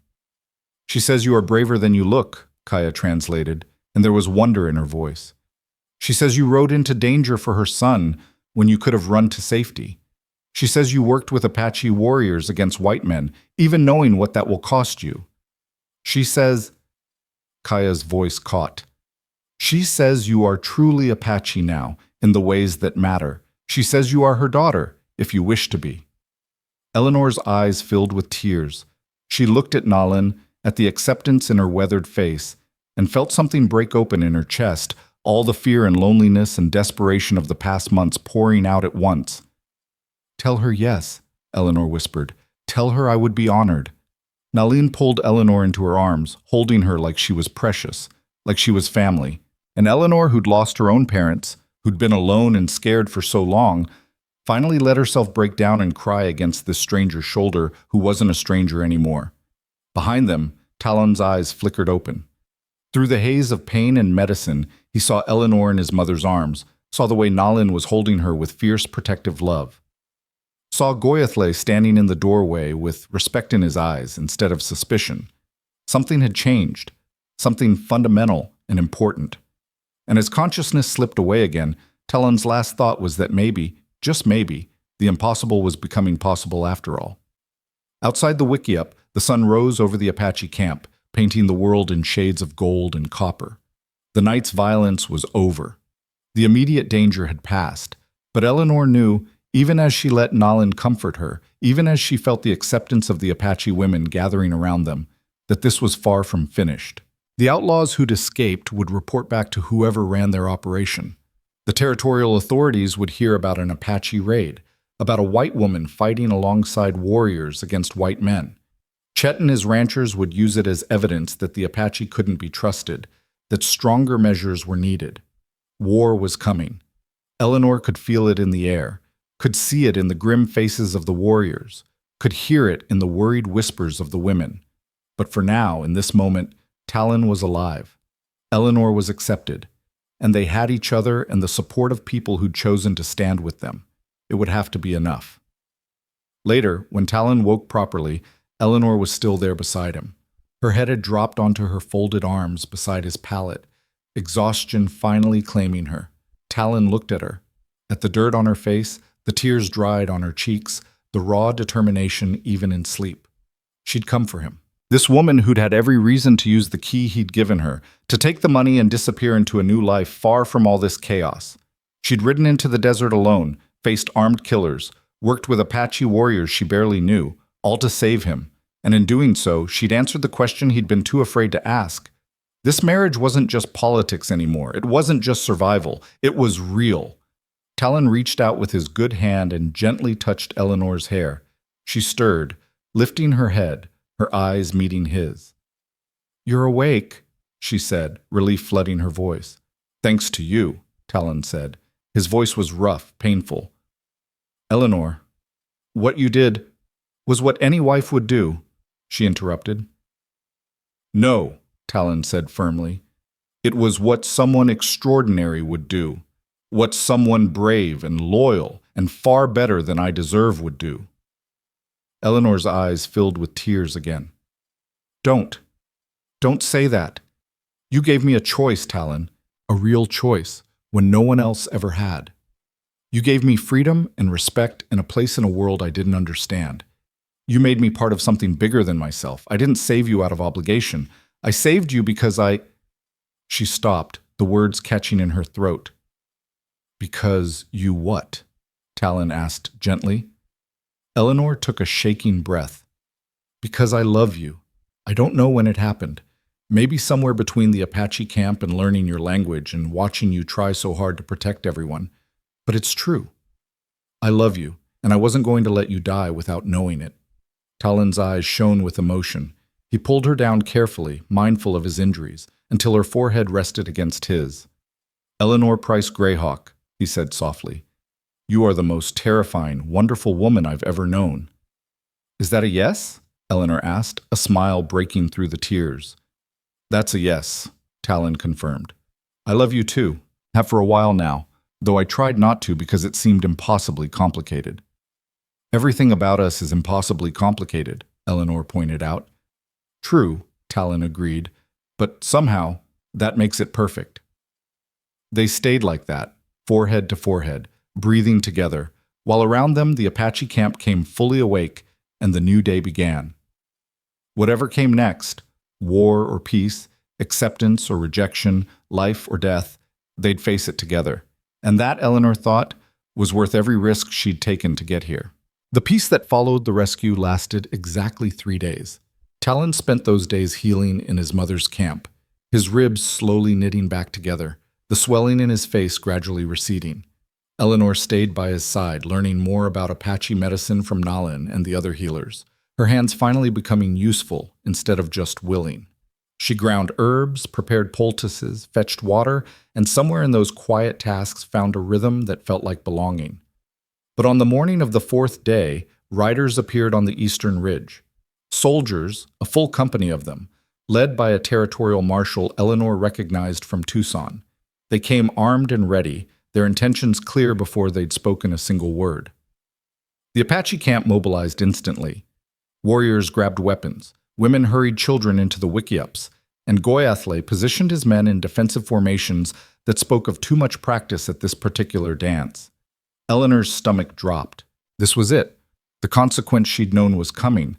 The territorial government had learned about the raid, about her involvement, and they'd come to extract their own brand of justice. Talon tried to stand, tried to position himself between his people and the approaching soldiers despite his injuries. Eleanor pushed him back down with gentle firmness. Stay, she said. Let me handle this. Eleanor, they'll arrest you. They might— I know what they might do, Eleanor interrupted. But I also know that if you go out there hurt and angry, someone will get shot. Let me try talking first. Talon looked like he wanted to argue, but Nalin placed a hand on his shoulder, speaking rapidly in Apache. Whatever she said made him relent, though his eyes were dark with worry. Eleanor walked out to meet the soldiers alone, her head high, her hands empty and visible. She was acutely aware of all the eyes watching her, Apache warriors ready to defend their camp, soldiers ready to enforce territorial law, and somewhere between them the life she and Talon had been trying to build. The marshal dismounted when he saw her approaching. His name was Coleman, and Eleanor remembered him as one of the more reasonable men in Tucson's territorial office. His face was grim but not hostile. Mrs. Greyhawk, he said, and there was something almost like regret in his voice. I'm afraid I need you to come with us. On what charges? Eleanor asked, keeping her voice steady. Aiding and abetting Apache raiders in an attack on white citizens. Conspiracy to commit murder. Theft of horses. Coleman's jaw tightened. The 3 outlaws who escaped the attack made it back to Tucson. They told quite a story about how you and your Apache friends murdered their companions in cold blood. Eleanor's hands clenched into fists. Those men were gun runners, Marshal Coleman. They were using Apache territory to smuggle illegal weapons, stealing cattle, and blaming it on the Apache to cover their tracks. They kidnapped and intended to murder my husband. We were defending ourselves. That's not how they tell it, Coleman said. And right now their version is the one the territorial governor is hearing. The ranchers are demanding action. The townspeople are scared. There's talk of sending the army in to clear out the Apache camps by force. He paused. If you come peacefully, testify to what you know, maybe we can sort this out before it becomes a bloodbath. And if I don't come peacefully? Coleman's expression hardened. Then I have orders to take you by force and to arrest Talon Greyhawk as well on charges of inciting Apache violence against white settlers. The governor wants him out of the picture, Mrs. Greyhawk. He thinks your husband has become too sympathetic to the Apache cause. that he's lost his objectivity. Eleanor felt cold fury wash through her. They were going to use her as leverage against Talon, use him as a scapegoat for tensions that had been building long before either of them arrived on the scene. It was politics and prejudice wrapped in the language of law, and it would end with good people dead or imprisoned for crimes they hadn't committed. Unless she could find a way to change the narrative.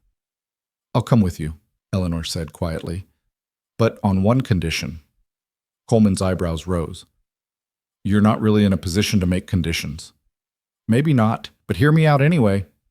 Eleanor took a deep breath. "I'll testify. I'll tell everything I know about the gun runners, about the raid, about everything that's happened. But I want to do it publicly. In front of the territorial council, the ranchers, the Apache leaders, everyone who has a stake in what happens next. No closed-door hearings, no quiet deals, everything out in the open." "Why would I agree to that?" "Because you know something's wrong here, Marshall. I can see it in your face. You know the outlaw's story doesn't add up. You know Talon has been trying to prevent violence, not cause it. And you know that if this escalates into open war between the settlers and the Apache, a lot of innocent people on both sides will die." Eleanor met his eyes steadily. "Give me a chance to tell the truth. Publicly. With witnesses. If I'm lying, if the evidence doesn't support what I say, then arrest me and throw me in jail. But if I'm telling the truth, don't you think people deserve to hear it before they start a war?" Coleman was quiet for a long moment, studying her face. Behind him, his soldiers shifted restlessly, hands near their weapons. Behind Eleanor, she could feel the Apache warriors watching, waiting to see if they'd need to fight. Finally, Coleman nodded slowly. "All right, you get your public hearing, but it happens in 3 days and you're in custody until then. Those are my terms." "Agreed," Eleanor said, but I want your word that the Apache camp won't be touched while I'm gone. No raids, no arrests, no provocations. You're asking a lot." "I'm giving you a chance to avoid a war," Eleanor countered. "That seems worth a lot." Coleman sighed, then extended his hand. "You have my word. The camp is left alone until after the hearing." Eleanor shook his hand, sealing the agreement. Then she turned back toward the Wickiups, toward where Talon had emerged despite his injuries, leaning heavily on Goyatle's arm. "Eleanor, no!" Talon called out, his voice rough with panic and pain. "Don't do this. They'll twist your words. They'll hear the truth," Eleanor said firmly. She walked to him, took his face in her hands, looked into his eyes. "Trust me. I know what I'm doing." "I can't lose you," Talon said, and there was raw fear in his voice. "Not now, not after everything." "You won't," Eleanor promised. "But I need to do this. For us, for your people, for any chance at a real future." She kissed him gently, carefully, mindful of his split lip. "I love you. Remember that, no matter what happens." Before Talon could respond, before she could lose her nerve, Eleanor turned and walked back to where Coleman waited. The marshal helped her onto a spare horse, and within minutes they were riding away from the Apache camp back toward Tucson and whatever waited there. Eleanor didn't look back. If she looked back, she'd see Talon's face, and she'd lose her courage. So she kept her eyes forward and her spine straight and tried to believe that what she was doing would actually make a difference. The 3 days Eleanor spent in custody were the longest of her life. They kept her in a small room above the marshal's office. Not quite a cell, but locked from the outside. She had a bed, a window, basic necessities. Coleman even sent up decent food. But she was a prisoner nonetheless, cut off from Talon and the Apache camp, alone with her thoughts and her fears. On the second day, she had a visitor. The land office clerk who'd been present at her wedding appeared with the carved wooden box Eleanor had left in her canvas bag when she was arrested. "Thought you might want this," he said awkwardly, setting it on the small table. "Personal effects and all." Eleanor looked at the box, at the intricate carvings that had once been mysterious but now felt familiar. Inside was the key, the letter, the promise of freedom Talon had given her, the escape route she'd chosen not to take. "Thank you," she said quietly. The clerk hesitated at the door. "For what it's worth, ma'am, I think you got a raw deal. Your husband's a good man, better than most white men I know, if I'm being honest. I hope the hearing goes your way. It was a small kindness, but it warmed Eleanor's heart more than the man could know. On the third day, they came for her early. Coleman himself, along with 2 deputies, escorted her to the territorial building where the hearing would be held. The main hall had been set up with chairs and benches, and it was already packed with people. Eleanor recognized faces from town, shopkeepers, ranchers, the judge who'd officiated her wedding. She saw territorial officials in their formal suits, military officers in uniform. And in the back, she saw Apache leaders including Nalin, Goyatle, and Cochise, their presence a testament to how seriously they took this proceeding. But she didn't see Talon. Her heart sank. Had something happened? Was he too injured to travel? Or had the territorial government decided to arrest him anyway, breaking their agreement? Coleman must have seen her looking. "He's here," he said quietly. "Waiting outside. The governor didn't want him in the room during your testimony. Thought it might be seen as intimidation." Eleanor wanted to argue, but she understood the politics of it. This hearing was theater as much as justice. Everyone needed to feel like they were getting a fair shake, even if the whole thing was rigged from the start. The territorial governor, a portly man named Harrison with shrewd eyes and political ambitions, called the hearing to order. He explained the charges against Eleanor, outlined the testimony from the outlaws who'd survived, and made it clear that this was a very serious matter that threatened the peace of the entire territory. Then he called Eleanor to testify. She walked to the front of the room, feeling every eye on her. Some looks were curious, some hostile, some sympathetic. She tried to ignore all of them and focus on what she needed to say. Governor Harrison started with basic questions. Her name, where she was from, how she'd come to be in Arizona. Eleanor answered clearly and honestly, establishing her credibility. Then he moved to the harder questions. "Mrs. Greyhawk, you're accused of participating in an Apache raid that resulted in the deaths of 4 white men. How do you respond to these charges?" Eleanor took a breath. "I was present when Apache warriors attacked a group of outlaws in the desert, but it wasn't a raid. It was a rescue mission. Those men had kidnapped my husband, burned our home, and were planning to torture and kill him to prevent him from exposing their criminal activities." A murmur ran through the crowd. Governor Harrison raised a hand for silence. "That's a serious accusation. Do you have any proof?" "I have my testimony. I have the testimony of the Apache warriors who were there. And I have the fact that the 3 men who survived and made these accusations against me are the same men who were running guns through Apache territory, stealing cattle, and blaming it on the Apache to cover their illegal activities." One of the outlaws, a thin man with a cruel mouth who Eleanor recognized from the camp, jumped to his feet. "That's a lie. We never ran no guns. We're honest ranchers, and that Apache-loving whore is trying to—" "Sit down," Governor Harrison said sharply. "You'll have your chance to speak." But the damage was done. The word whore hung in the air, and Eleanor saw the way some of the faces in the crowd hardened with disgust. A white woman married to an Apache. A white woman who fought alongside warriors against her own people. In their eyes, she'd already condemned herself. Eleanor forced herself to continue. For months, someone has been using Apache territory to smuggle illegal weapons. They've been stealing cattle and leaving Apache signs at the crime scenes to blame the raids on Talon's people. This has stirred up hatred between the ranchers and the Apache, made it impossible to negotiate peace. My husband discovered evidence of this operation and was trying to bring it to the territorial authorities when he was attacked. "Evidence," Harrison said. "What evidence?" Eleanor hesitated. This was the weak point in her story. Talon had been gathering proof, but it had all been in their house when the outlaws burned it. Everything was gone: documents, testimony, physical evidence. All they had left was their word, and the word of a white woman who'd married an Apache wasn't worth much in this room. Before she could answer, the door at the back of the hall opened. Talon walked in, moving stiffly but under his own power. Beside him was someone Eleanor hadn't expected to see: Kaya, the young Apache woman from the mission school. Governor Harrison frowned. "Mr. Greyhawk, I specifically asked you to wait outside." "I know," Talon said. His voice was still rough, but it carried authority. "But I have evidence that's relevant to this hearing, evidence that supports everything my wife has testified." He nodded to Kaya, who stepped forward carrying a leather satchel. She opened it and pulled out a bundle of papers, setting them on the table in front of the governor.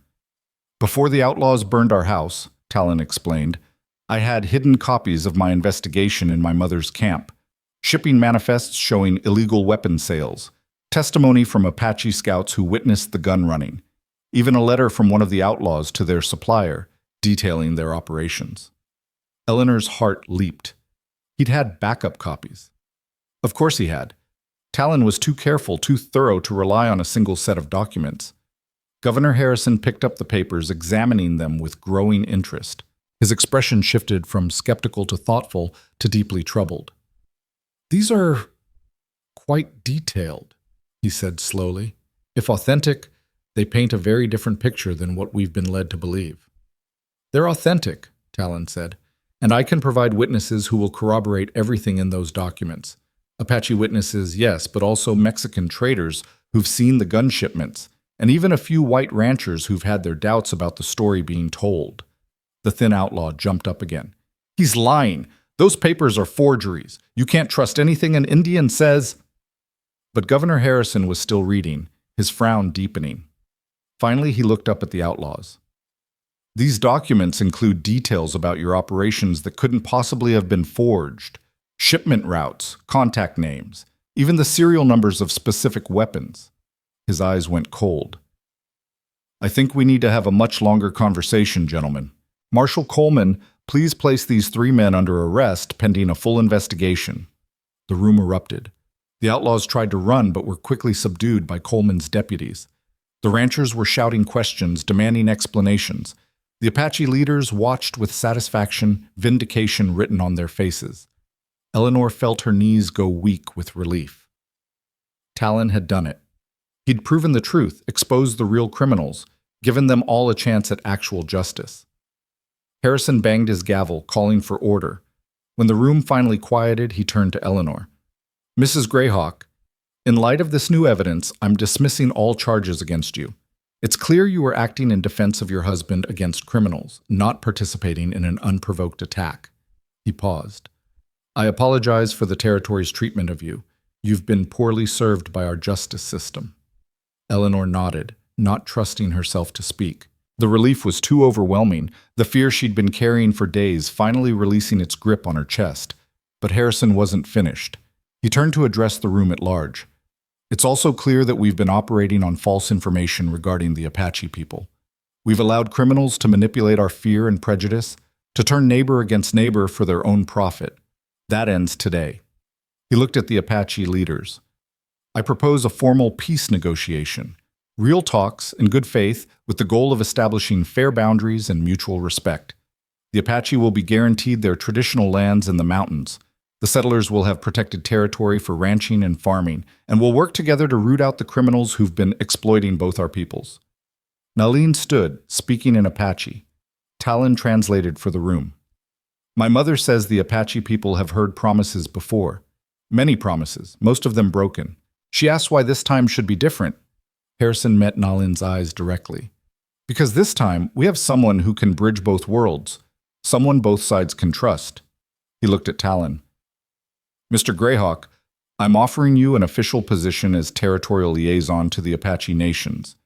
You'll have authority to negotiate on behalf of the territory with the full backing of my office. And you'll have the freedom to advocate for your people's interests without fear of reprisal.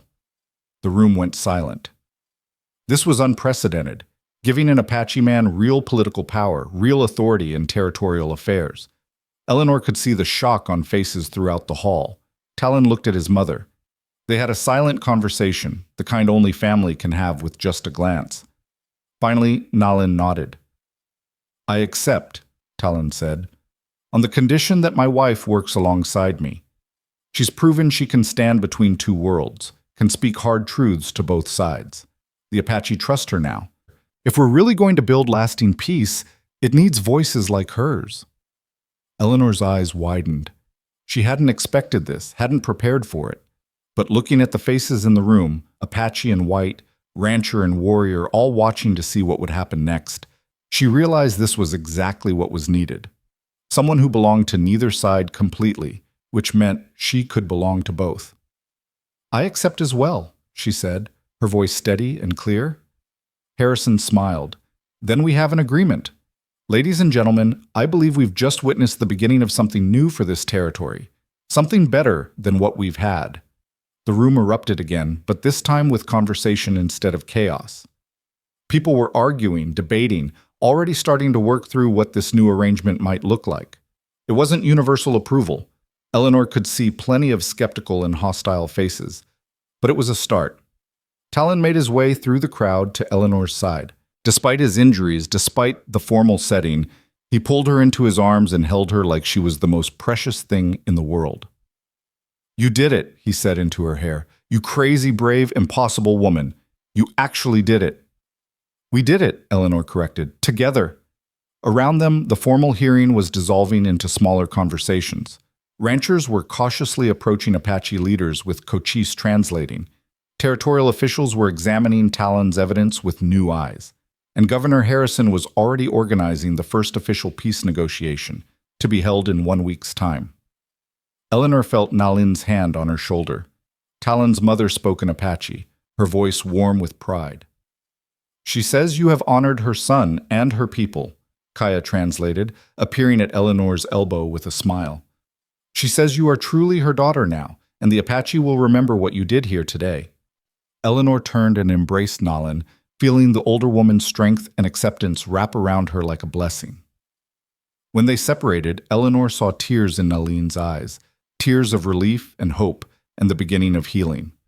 Goyathle approached next, the young warrior who'd questioned her so fiercely at their first meeting. He spoke in Apache, then switched to his halting English. "You have warrior heart," he said simply. "Apache honor warrior heart, no matter what skin it wears." He extended his hand in the white custom, and Eleanor shook it, feeling the significance of the gesture.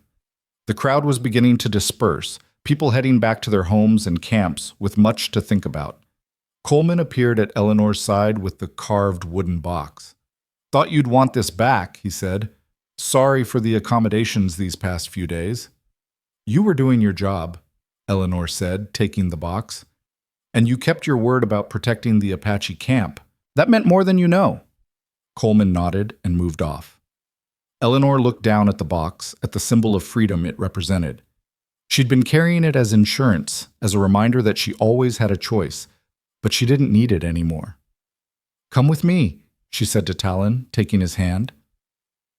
They walked together through the thinning crowd, out of the territorial building, into the bright Arizona sunshine. Eleanor led Talon to a quiet spot behind the building, away from curious eyes. Then she opened the carved box and took out the key and the letter. She held them for a moment, remembering the day Talon had given them to her, remembering what they'd meant then and what they meant now. "Do you remember what you wrote?" Eleanor asked. "About marriage not being a prison?" "Every word," Talon said softly. "You gave me freedom when I had none. You gave me choice when I had no power. You gave me respect when everyone else saw me as just a problem to be solved." Eleanor smiled, tears gathering in her eyes. "And now I'm giving these back to you, not because I don't want them, but because I don't need them anymore." She held out the key and the letter to Talon. He stared at them, understanding dawning in his eyes. "Eleanor, I can't. You should keep them. Just in case things get difficult again. Just in case." "Just in case what?" Eleanor interrupted gently. "Just in case I change my mind about loving you? Just in case I decide that being your partner in building peace between our peoples isn't what I want? Those things aren't going to happen, Talon. I'm here, I'm staying, and I don't need an escape route because I'm not looking for an escape." Talon took the key and letter with shaking hands. He looked at them, at the symbol of trust he'd given her, now being returned with even deeper meaning. Then he did something Eleanor didn't expect. He walked to the small forge behind the blacksmith shop next door, asked the smith for a moment with the tools, and began to work the silver key with practiced hands. Eleanor watched as he heated and shaped the metal, as the key slowly transformed under his skilled manipulation. The blacksmith watched too, curious, and offered advice and better tools. Within an hour, Talon had reshaped the key into something new, a pendant. Simple and beautiful, the silver wrought into a design that combined Apache symbols with something more universal, 2 circles interlinked, separate but joined, neither dominating the other. Talon threaded it onto a leather cord and held it out to Eleanor. "This was supposed to represent your freedom to leave," he said. "Now it represents something else. Two people choosing to be together. Two peoples choosing to coexist. Two worlds joining without either losing what makes them unique." He fastened it around Eleanor's neck. "Will you wear it? Not as a symbol of escape, but as a symbol of choice freely made." Eleanor touched the pendant, feeling the warmth of the metal against her skin. "Always," she whispered. They stood together in the shadow of the territorial building, two people who'd started as strangers bound by desperation and had become partners bound by love. The road ahead wouldn't be easy. Eleanor knew that. There would be setbacks and challenges, people who refused to accept the new peace, old hatreds that died hard. But they'd face it together. A week later, the formal peace negotiations began. They were held in neutral territory, in a valley between the Apache Mountains and the settled ranch lands. Representatives from both sides gathered under a canvas pavilion, with Talon and Eleanor serving as mediators. The first day was tense, full of old grievances and mutual suspicion. But slowly, carefully, with patience and persistence, they began to make progress. Land boundaries were drawn and agreed upon. Trade agreements were established. Procedures for handling disputes were created. And most importantly, both sides began to see each other as people rather than enemies. It took 3 weeks of negotiations, 3 weeks of late nights and careful compromises, and moments when everything seemed ready to fall apart.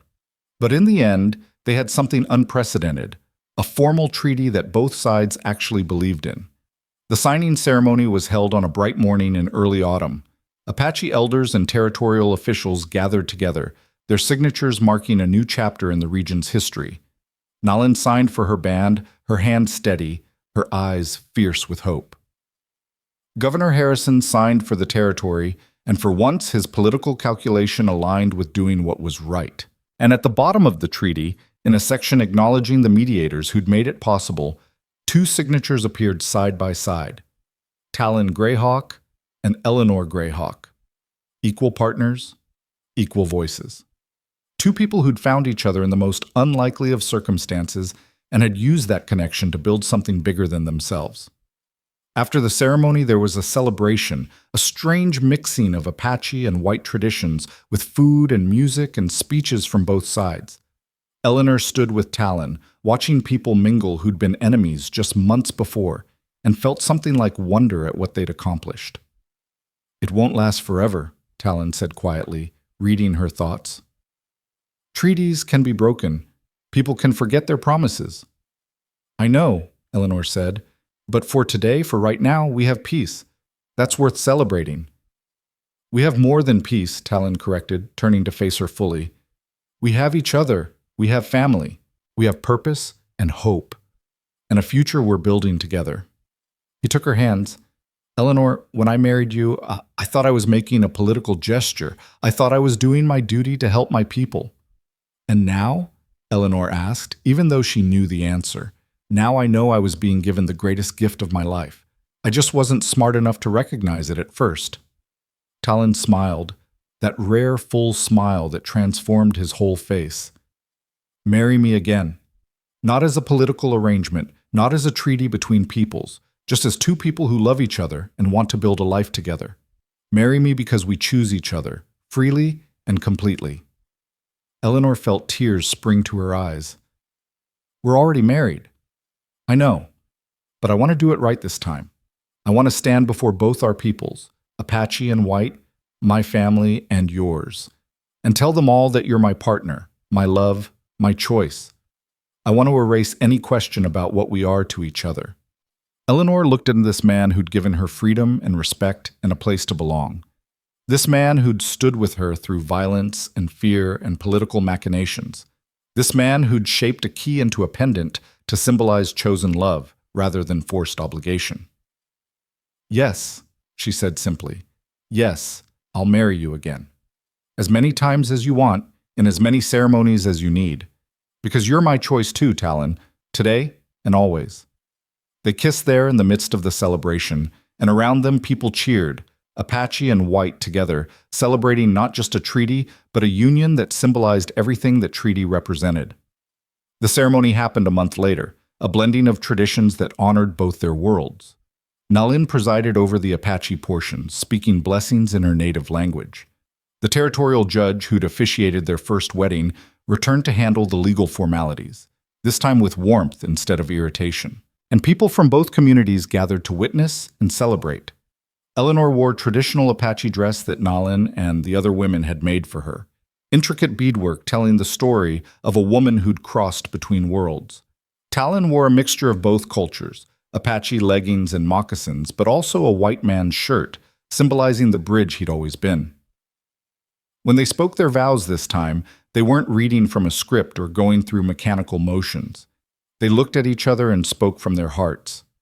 "I choose you," Eleanor said, her voice steady and clear. "Not because I have to, not because I have nowhere else to go, but because you're the person I want to build a life with.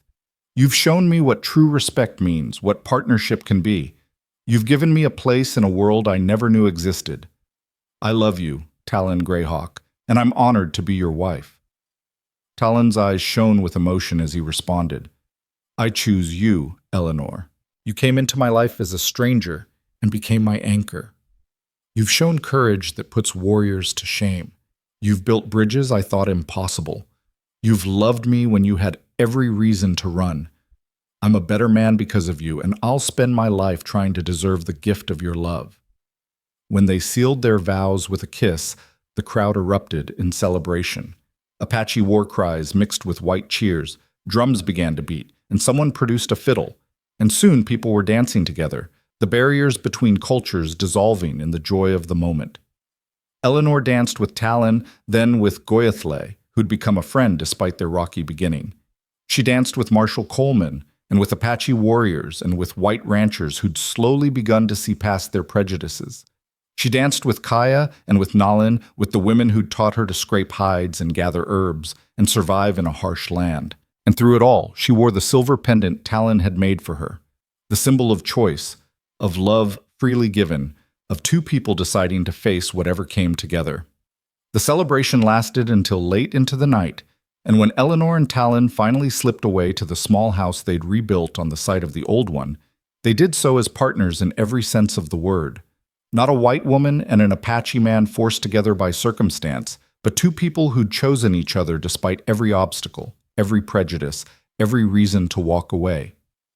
That night, lying in Talon's arms in their rebuilt home, Eleanor thought about the journey that had brought her here, about the scared 19-year-old who'd gotten on a train heading west with nothing but desperation driving her, about the woman who'd stood between armed men to protect people she barely knew, about the mediator who'd helped forge peace between warring peoples. She'd become someone she never could have imagined back in Kansas.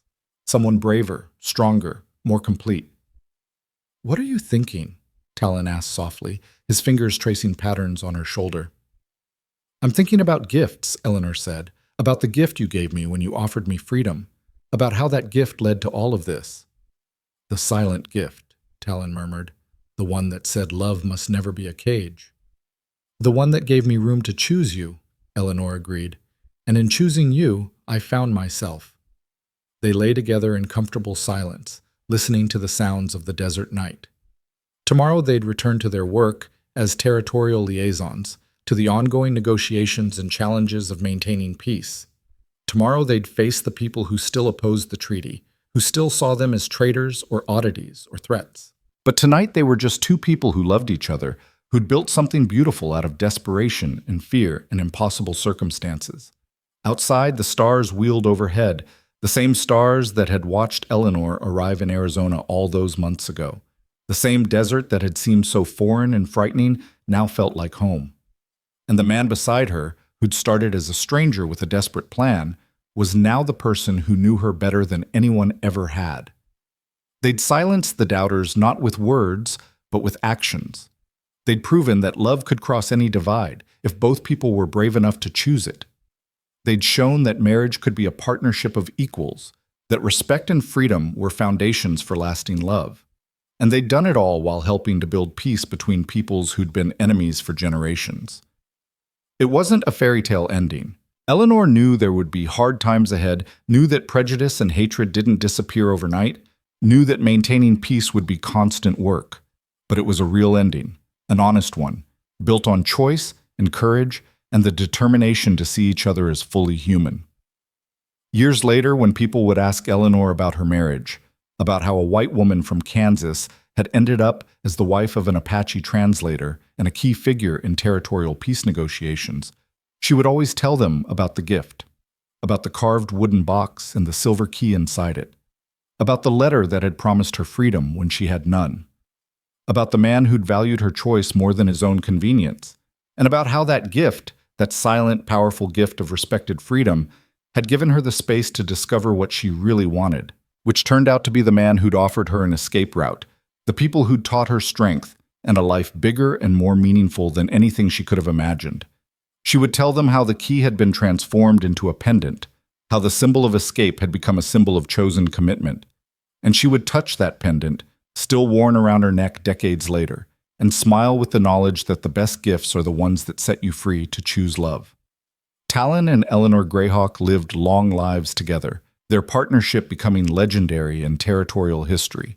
They raised children who belonged to both worlds, who spoke both languages, who carried forward the work of building bridges between cultures. They saw peace hold and occasionally falter, and they were always there to help repair it when it frayed. And when they were old and gray, sitting on the porch of their house watching the sun set over the mountains, they would sometimes talk about that first desperate marriage ceremony, about how neither of them could have known what they were beginning, about how the scared girl and the lonely translator had become partners who changed history. "Do you ever regret it?" Eleanor would ask, though she knew the answer. "Never," Talon would reply, taking her weathered hand in his. "You were the best choice I never knew I was making." "We were lucky," Eleanor would say. "We were brave," Talon would correct. "Luck is what happens when bravery meets opportunity. We made our own fortune." And Eleanor would nod, touching the silver pendant she still wore, and agree. They'd been brave enough to choose each other, brave enough to fight for that choice, brave enough to build something lasting from the most unlikely of beginnings. The wedding gift that had silenced the whole town wasn't gold or jewels or property. It was respect. It was freedom. It was the acknowledgement that love without choice was prison, and prison could never be the foundation for anything good. Talon had given Eleanor the power to leave, and in doing so, he'd given her the power to truly stay, to choose him not from desperation, but from love. To build a life together, not because they had to, but because they wanted to. That was the gift that had changed everything. The silent gift that spoke louder than any words could. The gift that said, "I see you. I respect you. I trust you to know your own heart." And Eleanor's gift in return was equally simple and equally profound. "I choose you. Not because I must, not because I have no other options, but because you're worth choosing." Together, they'd proven that the most powerful unions are built not on obligation or convenience, but on mutual respect and freely given love. They'd shown that marriage could be a partnership of equals, that different worlds could coexist, that courage and compassion could overcome prejudice and fear. And it had all started with a box, a key, and a letter that offered freedom. The wedding gift that silenced a town not through its material value, but through the revolutionary idea it represented, that love must always be a choice, never a cage. That was their story. That was their truth. And it echoed through generations, a testament to the power of respect, the importance of choice, and the enduring strength of love freely given and freely received.